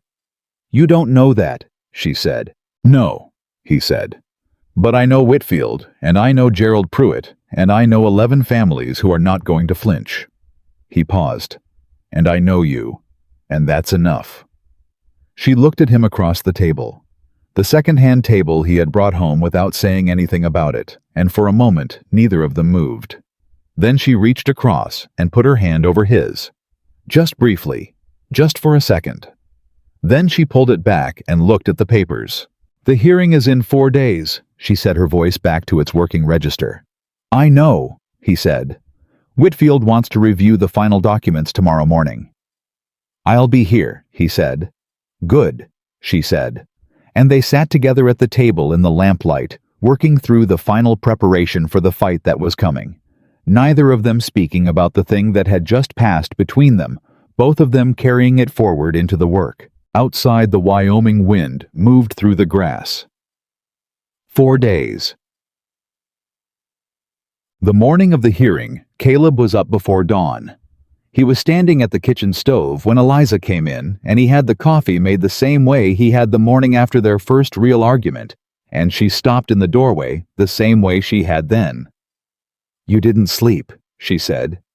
I slept some, he said. Caleb. 2 hours is some, he said. She came to the stove and stood beside him and poured her own coffee, and they stood there in the dark kitchen with the fire going and the light coming. And Caleb looked at this woman beside him, this impossible, infuriating, remarkable woman who had arrived on a stagecoach 63 days ago with one bag and a notebook and no patience for sentimentality, and understood with the complete clarity of something that had been true for a long time and was only now being admitted that everything he had told Roy when this started was wrong. He hadn't wanted a practical arrangement. He hadn't wanted someone who wouldn't make him feel anything. He had been terrified deeply and completely terrified of exactly what was standing next to him right now, a person who had arrived in his life and made it mean something again. A person he could lose. He had been afraid of losing her before he'd even let himself admit he had her. Whatever happens today, he said. She looked at him. Whatever happens, he said again, and his voice was quieter than he intended. I want you to know. Caleb, she said. Let me say it, he said. She was quiet. I wrote that advertisement for someone who wouldn't matter to me, he said. Because I thought that was all I had left to survive, to keep the land and keep the cattle and keep everything running and not feel a single thing that could be taken away again. He stopped. And then you stepped off that stagecoach and started finding everything I'd neglected and fixing it. And I was angry about it because you were right about every single thing, and I didn't know how to handle being seen that clearly. He looked at his coffee. But that's not what I'm trying to say. What are you trying to say? She asked. He looked at her. I don't care about the land today, he said. Not the way I did before. I care about what happens to you, in that courtroom. I care about whether this works because of what it cost you if it doesn't, not the ranch, not the water rights. You. He paused. And that's terrifying to me, because I know what it means when someone matters that much. She looked at him for a long time. Then she said, I know what it means too. The kitchen held that between them for a moment. Then she set her coffee down, straightened her jacket, and said, Then let's go make sure it works. And Caleb Mercer, for the first time in 8 years, followed someone else's lead without looking back. The courthouse in Red Hollow was not a grand building. It was a single room with wooden benches and a judge's bench that had been repaired with mismatched lumber at some point in the past, and never quite sat level again. But when Caleb and Eliza walked in that morning, every bench was full. All 11 families were there. Tom Henderson sat in the second row with his wife beside him, her hand in his. Patrick Kerrigan was in the back, his hat in his lap, his posture, the upright posture of a man who had made his decision and was at peace with it. Mary Marsh sat with her 2 sons, Marcus on one side, Peter on the other, both boys carrying the particular tension of young men who understood that something large was happening and were determined not to show how frightened they were. Daniel Caldwell had brought his brother and his brother's wife, and they were crowded together on one bench in the way of people who needed to feel the physical fact of each other. Hattie Greer was there. Roy and Martha were there. Martha having positioned herself near the door in the way of a woman who intended to be the first to deliver good news to anyone who couldn't fit inside. Gerald Pruitt, the county clerk, sat alone on a bench near the front, his hands folded, and his expression the expression of a man prepared to tell the truth clearly and completely, as many times as necessary. And at the table on the other side of the aisle, Victor Blackwell sat with his lawyer and his two men. Caleb saw him for the first time. He had expected someone who looked like his reputation large, loud the visible weight of a man who operated through intimidation. What he saw instead was a man of medium height, well-dressed with a composed and almost pleasant face, and the very still hands of someone who had learned a long time ago that stillness communicated power. He looked like a banker. He looked like someone's successful uncle. He looked like nothing at all. He was looking at Eliza, not aggressively, not openly, but steadily with the measuring assessment of a man identifying an opponent and calibrating exactly what he intended to do about her. Caleb moved slightly, placing himself at Eliza's left side, as they took their seats close enough that Blackwell's line of sight required crossing him first. Eliza noticed. She said nothing, but she noticed. Whitfield set his case on the table, arranged his documents with the unhurried efficiency of a man who had been in enough courtrooms to know that the preparation you couldn't see was what actually won cases. Judge Emmett Hale entered. He was 64 years old, largely respected, and had the look of a man who had already been briefed on the basic situation and had formed his own preliminary view, which he was professionally committed to keeping to himself until the evidence required otherwise. "We're here on the matter of the filed survey challenge to the eastern river boundary of the Mercer Ranch and associated valley properties," he said. "Mr. Whitfield, you're challenging the filing. Let's start with the substance of that challenge." Whitfield stood. "Your Honor, the substance is straightforward. The survey filed by Mr. Blackwell's representative contains boundary coordinates that contradict every piece of official land documentation recorded in this county since 1869. The discrepancy is not a minor measurement variance. It is a deliberate relocation of the eastern boundary marker by 40 feet enough to sever river access from the Mercer property and establish the legal precedent to challenge 6 additional properties along the same survey corridor." Blackwell's lawyer, a sharp-faced man from Cheyenne named Aldrich, stood immediately. "Your Honor, the survey was conducted by a licensed professional and submitted through proper channels. If there are coordinate discrepancies, they reflect updated measurements taken with modern equipment. Land surveys from 1869 are not automatically definitive. They are," Whitfield said calmly, "when they've been continuously recorded, continuously unchallenged, and continuously relied upon for 17 years. The chain of title on these properties is unbroken. The water rights are documented. The only thing that changed in the last 4 months is that someone walked the eastern boundary with a measuring chain and wrote down different numbers." Judge Hale looked at Aldrich. "You have a response to that, counsel." Aldrich had several responses, all of them delivered with considerable professional polish, and none of them answered the actual question. Caleb watched the judge during this exchange because he had learned over years of dealing with men in positions of authority that what a man's face did when he stopped performing attention and started actually listening was more informative than anything that came out of his mouth. And what Judge Hale's face did while Aldrich spoke was very slight but very clear. He was not persuaded. The first hour established the documentary record, Whitfield laying out the original land grants, the recorded titles, the continuous tax filings, the county records that stretched back to the valley's first settlers. Gerald Pruitt was called and gave his statement plainly, without ornamentation. He said what had been filed, what he had not known, and what he now understood about the discrepancy. He said it with the simple credibility of a man who had nothing to gain from any particular outcome except the integrity of the county records he had maintained for 19 years. Aldrich cross-examined him carefully, trying to establish that the initial filing had followed proper procedure. "It followed the forms," Gerald said. "The information inside the forms was not what it appeared to be." "You processed the filing," Aldrich said. "You approved it." "I processed the paperwork," Gerald said. I didn't create the survey. And if someone hands me documents with the right signatures in the right places, I process them. That's my job. Verifying that a licensed surveyor's coordinates are accurate is not my job. That's what the license is supposed to mean. Judge Hale wrote something down. Caleb glanced at Eliza. She was watching Gerald with the focused attention of someone tracking every word for weight and usefulness. She caught Caleb's glance and gave him the smallest nod. Good.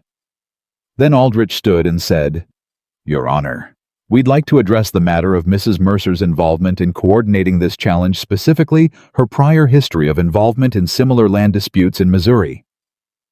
The room shifted. Caleb felt Eliza go very still beside him. Mr. Blackwell's research indicates, Aldrich continued, that Mrs. Mercer, formerly Miss Eliza Whitmore, was involved in a challenge against a business partner of Mr. Blackwell's in Jefferson County, Missouri, in 1879. We believe this challenge was brought to Wyoming as part of a personal campaign against Mr. Blackwell's legitimate business interests, and that Mrs. Mercer's involvement in organizing the Valley Ranchers constitutes a coordinated effort to damage his professional reputation rather than a good-faith legal challenge. The room was very quiet. Judge Hale looked at Aldrich. Are you suggesting the merits of the land documentation are affected by the history of the person who identified the problem with it? I'm suggesting, Aldrich said carefully, that the court should be aware of the motivated nature of this challenge. Counsel Judge Hale said, every legal challenge is motivated by something. What I'm interested in is whether the documents support the challenge, not who noticed the problem first. He paused. But since you've raised it, Mr. Whitfield, does your client wish to respond? Whitfield looked at Eliza. Eliza stood. She did not ask permission. She did not look at Aldrich or at Blackwell. She looked at Judge Hale, and she said in the clear, direct voice she used for things that mattered, Your Honor, in 1879, my father and I assisted 17 families in Jefferson County, Missouri, who had been subjected to an identical scheme, falsified surveys, fraudulent land challenges, and systematic pressure designed to force small ranchers off river-adjacent property. The man behind that scheme was a business partner of Mr. Blackwell's. The families won their land. The partner was prosecuted. She paused. I came to Wyoming because Caleb Mercer placed an honest advertisement for a practical wife, and his letter told me he was a man worth building something with. I did not come here to chase Victor Blackwell. But when his methods appeared in this valley, the same letters, the same survey tricks, the same targeting of widow-run properties and isolated families, I recognized them. And I did what my father taught me to do when you recognize something wrong. She looked at Judge Hale steadily. You help people fight it. That's not a conflict of interest. That's a record. Silence. Then, from the back of the room, Patrick Kerrigan said, not loudly, not dramatically, just clearly, She's right. Nobody shushed him. Judge Hale looked at Blackwell's table. Mr. Aldrich, move on. Aldrich sat down. Blackwell's hands, Caleb noticed, were no longer entirely still. The second hour was Whitfield's methodical dismantling of the survey itself, coordinate by coordinate, measurement by measurement. The gap between what the filing claimed and what 17 years of recorded documentation showed. He had a surveyor of his own, a man from Laramie named Cooley, who had walked the eastern boundary 3 days prior and whose measurements agreed precisely with the 1869 originals and disagreed with Blackwell's filing by exactly 40 feet at every single point. Aldrich challenged Cooley's methodology. Cooley explained it in complete detail. Aldrich challenged it again. Cooley explained it again more slowly, with the patient precision of a man who was genuinely fine with going through it as many times as necessary, because the answer was not going to change. The room grew tenser as the morning went on. The kind of tension that built not from uncertainty, but from the accumulating weight of a case that was going in one direction, and everyone could feel it. And then Whitfield did the thing none of them had known he was going to do. He called a witness none of them had discussed. Your Honor, he said, I'd like to call Mr. Silas Drummond. The room murmured. Caleb had no idea who Silas Drummond was. He looked at Eliza. She looked equally surprised, which was significant because Eliza was rarely surprised. A man came in from the side entrance, older 50s, with the look of someone who had traveled a considerable distance and had not entirely decided until the last moment whether he was going to arrive. He was sworn in. He sat down, and Whitfield said, "Mr. Drummond, what was your occupation in Jefferson County, Missouri, in 1879? The man said, "I was a surveyor." "And in that capacity, did you work with any representative of the business entity now represented by Mr. Blackwell?" A pause. "I did," the man said. "I was hired to walk boundary lines on river properties. I was told the measurements I provided would be used to update county records." "And were they used for that purpose?" Another pause, a longer one. "No," the man said. "They were used to file challenges against properties that had clean title. The coordinates I provided were altered before filing." "Were you aware they would be altered?" "No," the man said. "When I found out He stopped. "I left the job. I didn't come forward. I've regretted that for 7 years." He looked at his hands. "When I received Mr. Whitfield's letter, I decided I wasn't going to make the same mistake twice." The room erupted. Judge Hale's gavel came down 3 times. At the opposite table, Blackwell leaned very close to Aldrich and said something in a voice too low to hear, and Aldrich's already tight expression contracted further. Caleb felt something loosen in his chest. Not the relief of a problem solved, but the specific loosening of a tension that had been there so long he had stopped feeling it as tension and started feeling it as simply the way things were. He looked at Eliza. She was watching Silas Drummond with the expression of someone who had just seen something they hadn't dared hope for arrive anyway. "You didn't know," Caleb said quietly. "No," she said. "Whitfield found him on his own." "He must have," she said. "He never told me he was looking." "Good man," Caleb said. "Exceptional man," she said. Whitfield let the room settle and then said simply, "No further questions," and sat down. Aldrich stood for cross-examination with the controlled composure of a man whose case had just been substantially damaged and who had decided that the professional thing to do was to limit that damage with precision rather than flail. He spent 12 minutes trying to establish that Drummond's departure from the job in Missouri constituted an admission of his own complicity. Drummond said 7 years late, and with complete steadiness, "I knew what had been done with my work. I should have come forward then. I didn't. I'm here now. That's all I can offer." Aldrich had nowhere to go with that. He sat down. Judge Hale called a brief recess. In the 20 minutes that followed, Caleb stood in the hallway with Eliza and Roy and Whitfield, and the hallway was full of ranchers talking to each other in the low, fast voices of people processing something large. Tom Henderson gripped Caleb's hand and didn't say anything. Martha was crying quietly in the way of a woman who had been holding herself composed for a long time and had just found that she didn't need to anymore.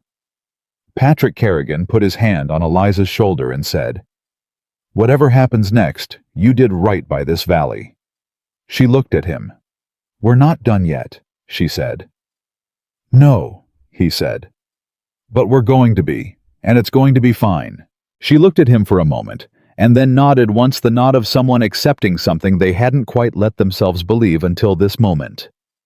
When they went back in, Judge Hale did not take long. He reviewed his notes. He looked at the documentary record Whitfield had assembled. He looked at Aldrich, who was looking at the table. He looked at Blackwell, who was looking at nothing in particular, with the very still expression of a man maintaining composure through force of will, because the alternative was worse. In the matter of the boundary challenge, Judge Hale said, the documentary evidence clearly and consistently supports the existing recorded title. The survey filed by the challenging party contains coordinates that cannot be reconciled with 17 years of unbroken county record and have now been further undermined by the testimony of the surveyor whose original fieldwork was altered before filing. He paused. The challenge is dismissed. The existing boundary stands. Several people exhaled at once. Furthermore, Judge Hale continued, and the room went quiet again. Given the testimony provided today, and the pattern of identical challenges across multiple properties in this valley, I am referring this matter to the Territorial Attorney's Office for investigation into potential fraud. He looked at Blackwell's table. "Mr. Blackwell, I would strongly recommend that you retain separate counsel for that process." Blackwell said nothing. Aldrich said nothing. The room erupted a second time, and this time the gavel didn't come down because Judge Hale stood, gathered his papers, and walked out, and no one was paying attention to the gavel anymore. Caleb stood up. He turned to Eliza. She was already standing, and she was looking at him, and her face was, for the first time since the stagecoach, since the letter, since all of it, completely open. The composure was still there. The steadiness was still there. But behind it, right at the surface, was something that had been waiting a very long time to be allowed out. Her eyes were bright. "We did it," he said. "We did," she said. It was not the moment for anything grand. The room was full of people and noise, and Roy was already talking too loudly, and Martha was crying openly now, and Daniel Caldwell was shaking Tom Henderson's hand with both of his. But in the middle of all of it, Caleb took Eliza's hand. Not briefly, the way she had reached across the table in the kitchen. Not with qualification or careful distance. He took her hand and held it. She looked down at their hands, then up at him. She didn't pull away. They stood like that while the room moved around them. All 11 families, the county clerk, Hattie Greer, Roy, and Martha James Whitfield, quietly packing his case. And it was the most ordinary thing in the world. 2 people standing in a crowded room, holding hands, and it was the biggest thing Caleb Mercer had done in 8 years. From across the room, Roy looked at them and looked away quickly, satisfied, and said nothing at all, which was possibly the greatest achievement of his life. And Victor Blackwell, walking out through the side door with Aldrich, glanced back once at the room, at the families, at the clerk, at Whitfield, at the couple standing in the middle of it all, and then he walked through the door, and he was gone. He did not look like a man who had lost a legal case. He looked like a man who had walked into something he fundamentally had not understood and was only now beginning to grasp the full dimensions of his mistake. The valley was not isolated. The ranchers were not alone. And the woman he had tried to use as a pressure point was, it turned out, the very thing that had made the whole defense possible. He had picked the wrong valley. He had picked it for the wrong reasons. And he had, in the end, underestimated the one person he should have been most careful about. Outside, the Wyoming Light was doing what Wyoming Light did in the late morning, coming in long and clean and indifferent to human drama, which was somehow exactly right. Caleb and Eliza walked out of the courthouse together, still hand in hand, and the town of Red Hollow, which had been waiting in considerable numbers outside the door, saw them, and knew what the expression on their faces meant before anyone said a word. Hattie Greer, who was standing on the top step with her arms crossed and the look of a woman who had bet on an outcome and been vindicated, said, "Well, it's done," Eliza said. Hattie unfolded her arms. "Good," she said. "Now someone go tell Martha to stop crying and start cooking, because I think this town has something to celebrate." And Red Hollow, which had spent the better part of 2 months watching a fight it hadn't known was coming and helping win a battle it hadn't been asked to join, did exactly that. That evening, back at the ranch after the celebration, and the neighbors and the handshakes and the quiet, steady hours of a day that had finally emptied itself out, Caleb sat on the front step and Eliza sat beside him, and it was the first time in a long time that there was nothing that needed to be done right now. The accounts were current, the fence was fixed, the water pump worked, the land was safe. Roy and Martha had gone home 2 hours ago. Martha with the satisfied expression of someone who had watched a story arrive at its right ending, Roy with the studied nonchalance of a man pretending he hadn't been invested all along. The ranch was quiet. "I need to tell you something," Caleb said. She looked at him. "When I wrote that advertisement," he said, "I told myself I wanted someone practical, someone I wouldn't feel anything for, because I thought feeling anything again was the most dangerous thing I could do." He looked at the dark in front of him. "I was right that it was dangerous. I was wrong that the danger was a reason to avoid it." She was quiet, listening. "I don't want a practical arrangement," he said. "I haven't wanted that since about the 3rd day you were here, and I've been telling myself I did because I didn't have the courage to say otherwise." He turned to look at her. "I want what I used to want before I decided I didn't deserve it anymore. I want—" He stopped, and the word sat there. The word that had not been inside his walls, the word that he had not let himself near for 8 years. "I want a wife," he said. "Not an arrangement, a wife, a real one. You, if you're willing." The silence that followed was not empty. It was the silence of a person who had been asked something true and was choosing to answer it truly. "I came here looking for a beginning," Eliza said. "I told myself that was all I wanted, a place to start again quietly, with someone who didn't need anything from me that I wasn't ready to give." She paused.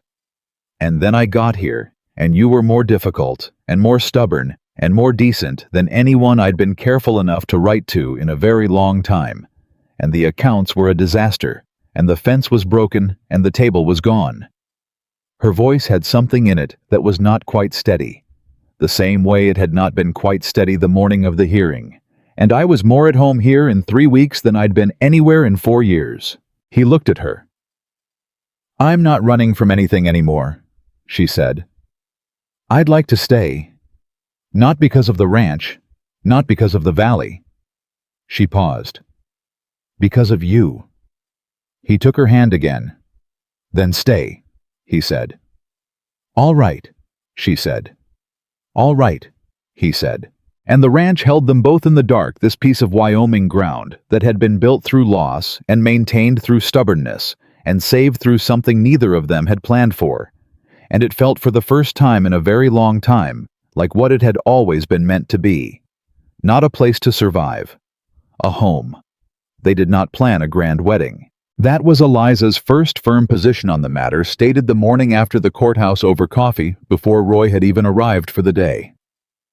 "I've already been married once," she said, "and that wedding had 100 people and a borrowed dress and 3 months of planning, and it was beautiful, and I was happy, and then it was over, and what was left was the marriage, not the wedding." She looked at Caleb across the table. "I want the marriage, not the performance." Caleb said, "I was going to suggest the church." "The church is fine," she said. "The church and a handful of people. Nothing more. Roy will be upset if he's not included." "Roy is one of the handful," she said. Obviously. Roy, when told, was not upset. He was in fact visibly moved in a way he immediately attempted to disguise by developing a sudden and intense interest in the coffee pot. "A small ceremony," he said, his back to them. "Very sensible." "Roy," Martha said from beside him. "I'm fine," he said. "You're crying," she said. "It's dust," he said. It was not dust. The ceremony was held on a Tuesday morning, 3 weeks after the courthouse, in the small church at the edge of Red Hollow that smelled like cedar and old hymnals. The handful of people turned out to be 43, because Red Hollow was not the kind of town that stayed home when something worth witnessing was happening, and Eliza, for all her stated preferences, found she could not bring herself to turn any of them away.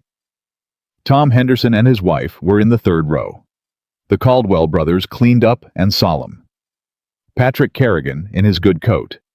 Mary Marsh with Marcus and Peter having grown at least an inch in the past month, and Marcus having developed somewhere in the last 2 months the particular gravity of a young man who had watched something important happen and been changed by it. Hattie Greer sat into the front row because Hattie Greer sat wherever she chose, and no one argued with her. Gerald Pruitt came. He sat quietly at the back and left quietly after, but he came. James Whitfield had already returned to Cheyenne, but a letter arrived that morning with a bottle of good wine and a note that said simply, "Your father would have been very glad of this day. J.W." Eliza read the note in the back room of the church before the ceremony. She folded it carefully and put it in her pocket. She did not cry, but she held the pocket flat against her side with one hand for a long moment, the way you held something close when it was the nearest you could get to the person it came from. Then she walked out to the front of the church, and Caleb was standing there, and he looked at her the way he had first looked at her off the stagecoach, with the startled recognition of a man seeing something he had not fully prepared for. except that this time he didn't look away, and he didn't pretend he wasn't looking, and the expression on his face was not wariness or assessment. It was something much simpler than that. It was a man who knew exactly where he was and was glad to be there. The minister was brief. The vows were the traditional ones which suited them both, because traditional vows said honestly contained everything that needed saying. When it came to the part where the minister asked if anyone had objection, Roy made a sound that might have been a suppressed laugh, and Martha put her hand on his knee, and nobody objected. When it was done, Hattie was the first one out of her seat. "About time," she said loudly to the room in general, and the room agreed. Tie. The changes at the ranch came slowly, and then all at once the way important changes usually do. The kitchen was the first thing. Not because Eliza redecorated, she didn't. She was not a woman given to decoration for its own sake, but because the kitchen became, over the weeks following the wedding, a room that was consistently occupied. The table Caleb had brought home quietly was now the center of the household in the way a table was supposed to be. Meals were a shared event. Coffee in the morning was a shared event. The late evenings with the ledger and the lamp, and the two of them working through whatever needed working through those, were a shared event too, and they were Caleb's favorite part of the day, though he didn't say so out loud for another 2 months. Roy noticed all of it. Roy noticed everything, cataloged it the way he cataloged the condition of fence posts and water levels, with the patient ongoing attention of a man who cared about the health of the things in his charge. What he noticed most was not the practical changes, the fixed pump, the updated accounts, the south pasture extension that broke ground in August exactly as Eliza had projected. What he noticed was Caleb. Caleb Mercer laughed. Not often, not loudly, not in the performative way of a man trying to demonstrate that he was happy. But occasionally, at the dinner table, something Eliza said, or something Roy said, or something that happened in the course of an ordinary evening, landed in a way that caught him by surprise, and he laughed.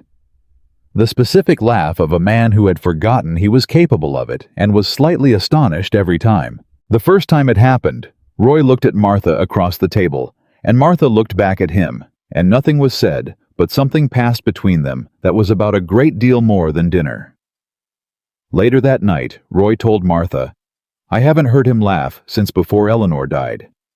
Martha said, "I know." 8 years, he said. "I know," she said. "Don't make it into a moment. Just be glad." Roy was glad. He was extremely glad. He did make it into a moment, but he did it privately in his own chest where no one could see it, and he didn't have to pretend it was dust. The territorial attorney's investigation into Blackwell's operations concluded in late autumn. The letter arrived on a Thursday morning addressed to Caleb, but opened by Eliza. They had stopped being formal about whose name was on, what a change that had happened. So gradually, neither of them had marked the moment, and she read it at the kitchen table with her second cup of coffee, and then looked up when Caleb came in from the morning rounds. "It's done," she said. He pulled off his hat. "What's the outcome?" "Fraud charges filed against Blackwell and 2 associates," she said, "including the surveyor who falsified the coordinates. Gerald's testimony is cited." She paused. "And the survey methodology from the Jefferson County case in Missouri is included in the evidence record. My father's documentation." She looked at the letter again. "James submitted it. They used it." Caleb came to the table and sat down. "Your father's work," he said. 7 years later," she said. "In a different state, against the same pattern." She set the letter down.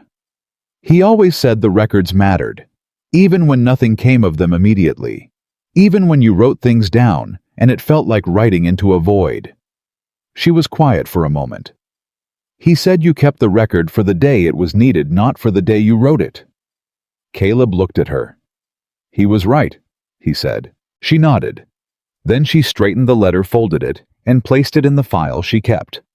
The file that had started with 11 letters from ranchers in a valley and now contained the proof that those letters had meant something. "The families?" Caleb asked. "All properties confirmed clear of any outstanding challenges," she said, "including the Kerrigans. Patrick will be relieved." Patrick already knew it was going to be fine, she said. He decided that in his yard when he said no to the second settlement offer. The paperwork is just confirmation. Caleb almost smiled. That's very Patrick. It is, she agreed. They sat with it for a moment, the specific satisfaction of a thing completed not triumphantly, but thoroughly the way things were completed when they'd been done properly. Then Caleb said, "There's something I want to show you." She looked up. "Come with me," he said. He took her to his office, the room she'd been in dozens of times, the room with the desk and the account books and the map of the property on the wall, and he went to the drawer where 8 months earlier, on the day before she arrived, he had placed Eleanor's photograph. He opened the drawer. He took out the photograph and set it on the desk between them. Eliza looked at it. A young woman serious-faced in the way of early photographs where holding still was necessary, but with something around the eyes that suggested the seriousness was professional rather than natural. A woman who had smiled easily in real life, you could tell. A woman who had been loved. "Eleanor," Eliza said. "Yes," he said. She looked at the photograph for a moment without speaking. Not uncomfortably. She was not a woman who was uncomfortable with the real and difficult facts of people's lives. She looked at it the way she looked at most things, directly with attention, giving it the respect of her full consideration. "She's lovely," Eliza said. "She was," he said. She was the kind of person who made a room feel warmer just by being in it. Not loudly, just present. She had a gift for it. Eliza was quiet. "I put the photograph away when you were coming," he said.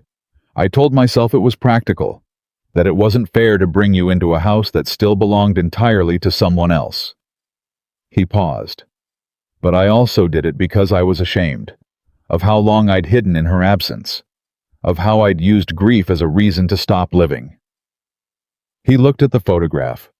She wouldn't have wanted that. She was too alive for that. She'd have been furious with me, actually, if she could see the last 8 years. Eliza almost smiled. "The sold table," she said. "The sold table," he said. "She picked that table herself. She'd have had words about the table." "She sounds like she had good taste," Eliza said. "Exceptional taste," he said. "In furniture and in people." He paused. "I think she'd have liked you." Eliza looked at him. "I mean that," he said. "I think she'd have seen you step off that stagecoach carrying your own luggage and deciding whether the town deserved you, and she'd have laughed out loud and said, 'That's the one.'" Something moved in Eliza's face. Deep and quiet, the movement of a person touched in a place they hadn't quite expected to be reached. "I'd like to put her somewhere in the house," he said. "Not put away, somewhere she belongs, because she's part of what built this place and part of who I was before I forgot who I was." He looked at Eliza. "If that's all right with you." She looked at the photograph, then at him. "The mantel in the sitting room," she said. "There's too much empty space on the left side." He looked at her. "She should be in this main room," Eliza said. "Not in an office drawer. She was the woman who built this house. She deserves to be in it properly." He held her gaze for a moment, and what was in his face was something so unguarded, so completely without the walls that had defined him for 8 years, that it looked like a different man. A man he had been before, recovered from a long distance. "Thank you," he said. "Don't thank me," she said. "Just put her on the mantel." He put Eleanor's photograph on the mantel that evening, and it sat there from that day forward. And no one who came to the Mercer house ever found it strange, because the house was large enough for its history, and Eliza Mercer was the kind of woman who understood that love didn't work by erasure. The twist came in December, in the way the most significant things came quietly without announcement on an ordinary morning. Eliza was sick for the 3rd morning in a row. Not dramatically sick.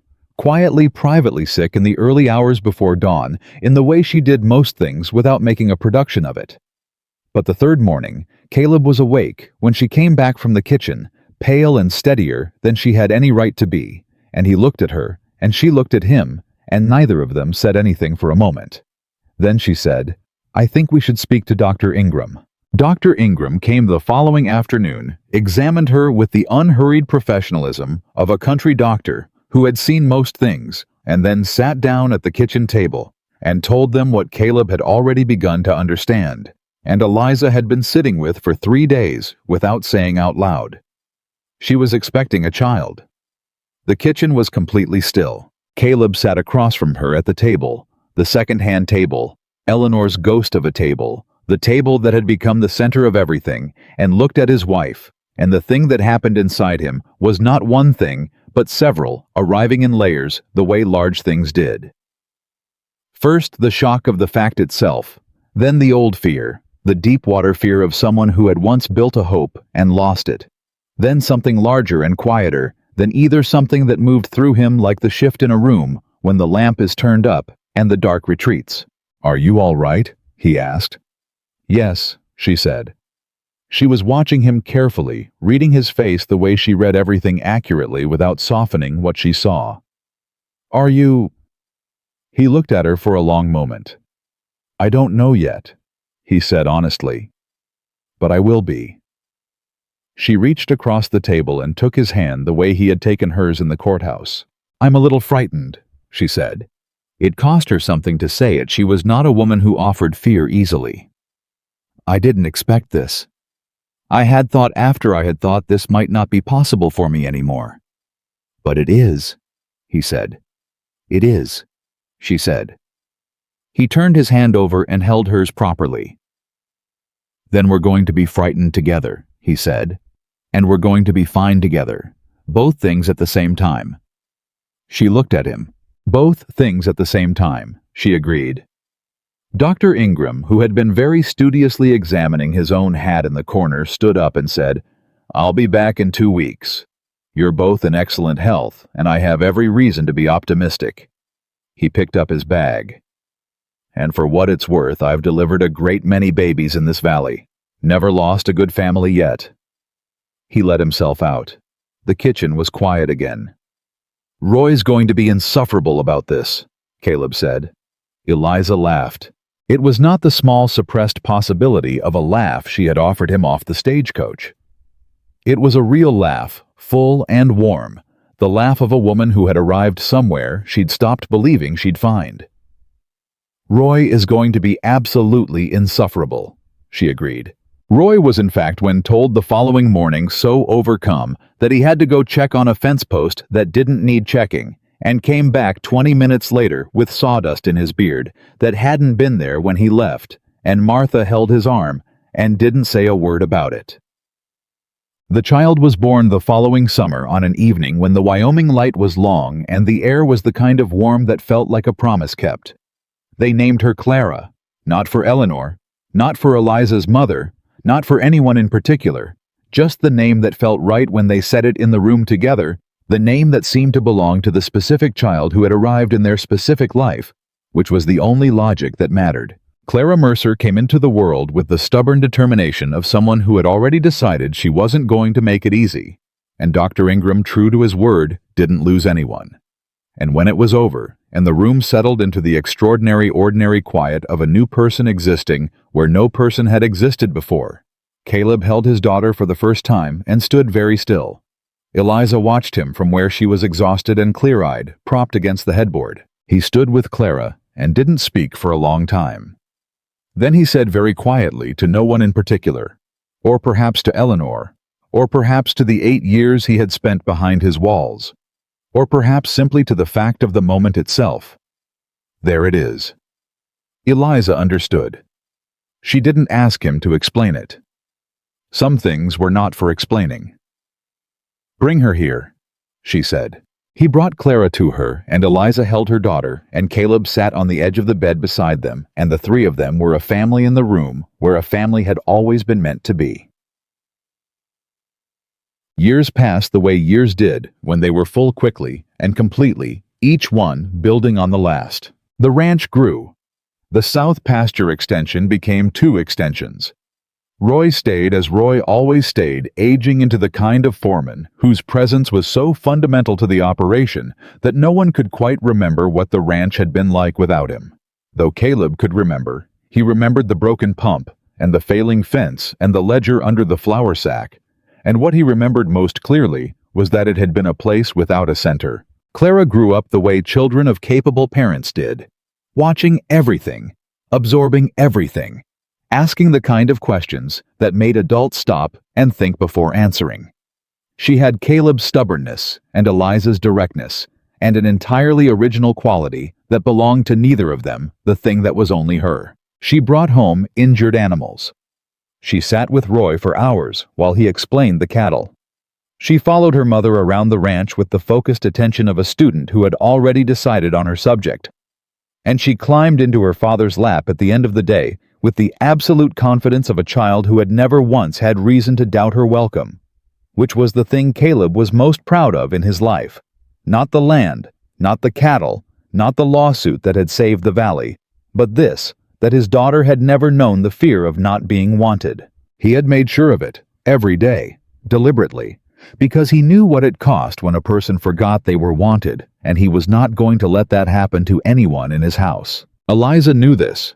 She watched him with Clara the way she watched everything accurately, without sentiment, and with deep appreciation for what she was seeing. And on the evenings when Clara was asleep, and the ranch was quiet, and she and Caleb sat at the kitchen table in the lamplight, the way they always had, she would sometimes look at him and think about the letter she had almost not sent, the 41st letter, the one she had considered and reconsidered until the envelope was soft at the corner. She had almost sent a different letter, a safer one, more restrained, less honest. The kind of letter that would have protected her from rejection, but would also have given him nothing to hold on to. She had nearly written it. She had the pen in her hand, and then she had thought, if this is going to be real, it has to start real. So she had written the truth. I am not what you expect, but I promise you I am exactly what you need. She had been right. And so had he in his way, with his impossible 3-sentence advertisement for someone who wouldn't make him feel anything, which was the most transparent request for the opposite thing she had ever read. A man didn't advertise for someone emotionally distant unless he was terrified of how much he wanted the opposite. She had known that reading it. She had known it and come anyway with her notebook and her ledger skills and her father's records and her whole impractical, complicated, necessary self. And Red Hollow had gotten what it got, a cowboy who had been waiting without knowing it, and a woman who had been running without meaning to, and 11 families who kept their land and a valley that stayed whole. People in town still told the story. They told it the way small towns told their good stories, with additions and embellishments and occasional arguments about the exact details, but with the essential truth intact. The story of the stagecoach and the letter and the courthouse and the lamp burning late in the ranch office, while two people who had each decided they were done with love quietly and irrevocably changed their minds. They told it to their children, and their children told it to theirs. And what survived the telling, past the lawsuit and the land rights and the villain who had underestimated the wrong valley, was the simpler story inside it. A man who had buried himself in his work for 8 years because grief was easier to manage when it had somewhere to go. A woman who had been moving for 4 years because staying somewhere long enough to be known felt like too large a risk, and the specific, unrepeatable, entirely unpredictable morning when he tore a letter in half and she pressed crumpled paper flat, and both of them in different rooms in different states made the same decision: to try once more, to be honest, to show up. The ranch stood for the long time after that. The fence stayed fixed. The pump kept working. The ledger was always current because Eliza would not have it otherwise. The mantel held Eleanor's photograph, and the lamp burned warm in the evenings. And Clara grew up knowing exactly who she was because she had been raised by two people who had each the hard way, the slow way, the only real way learned who they were. And Caleb Mercer, who had once told his foreman that he was too old for love and too tired for promises, who had sold his own dinner table because an empty house was easier to manage than a full one that reminded him of what he'd lost. Caleb Mercer spent the rest of his life waking up glad. Not because everything was easy, not because grief stopped mattering or the past stopped being real, but because he had learned finally at 38 on a dusty street in Red Hollow, Wyoming, watching a woman step off a stagecoach with her own luggage and the expression of someone deciding whether the town deserved her, that a broken heart was not the end of the story. It was only the end of one chapter. The rest was up to you. And Caleb Mercer, in the end, chose to write the rest. He chose it every morning at the kitchen table with his wife across from him and his daughter's boots muddy in the hall, and Roy's voice carrying from the yard, and the Wyoming light coming in long and clean through the window. And that choice made quietly and without ceremony again and again and again for the rest of his days was the bravest thing he ever did.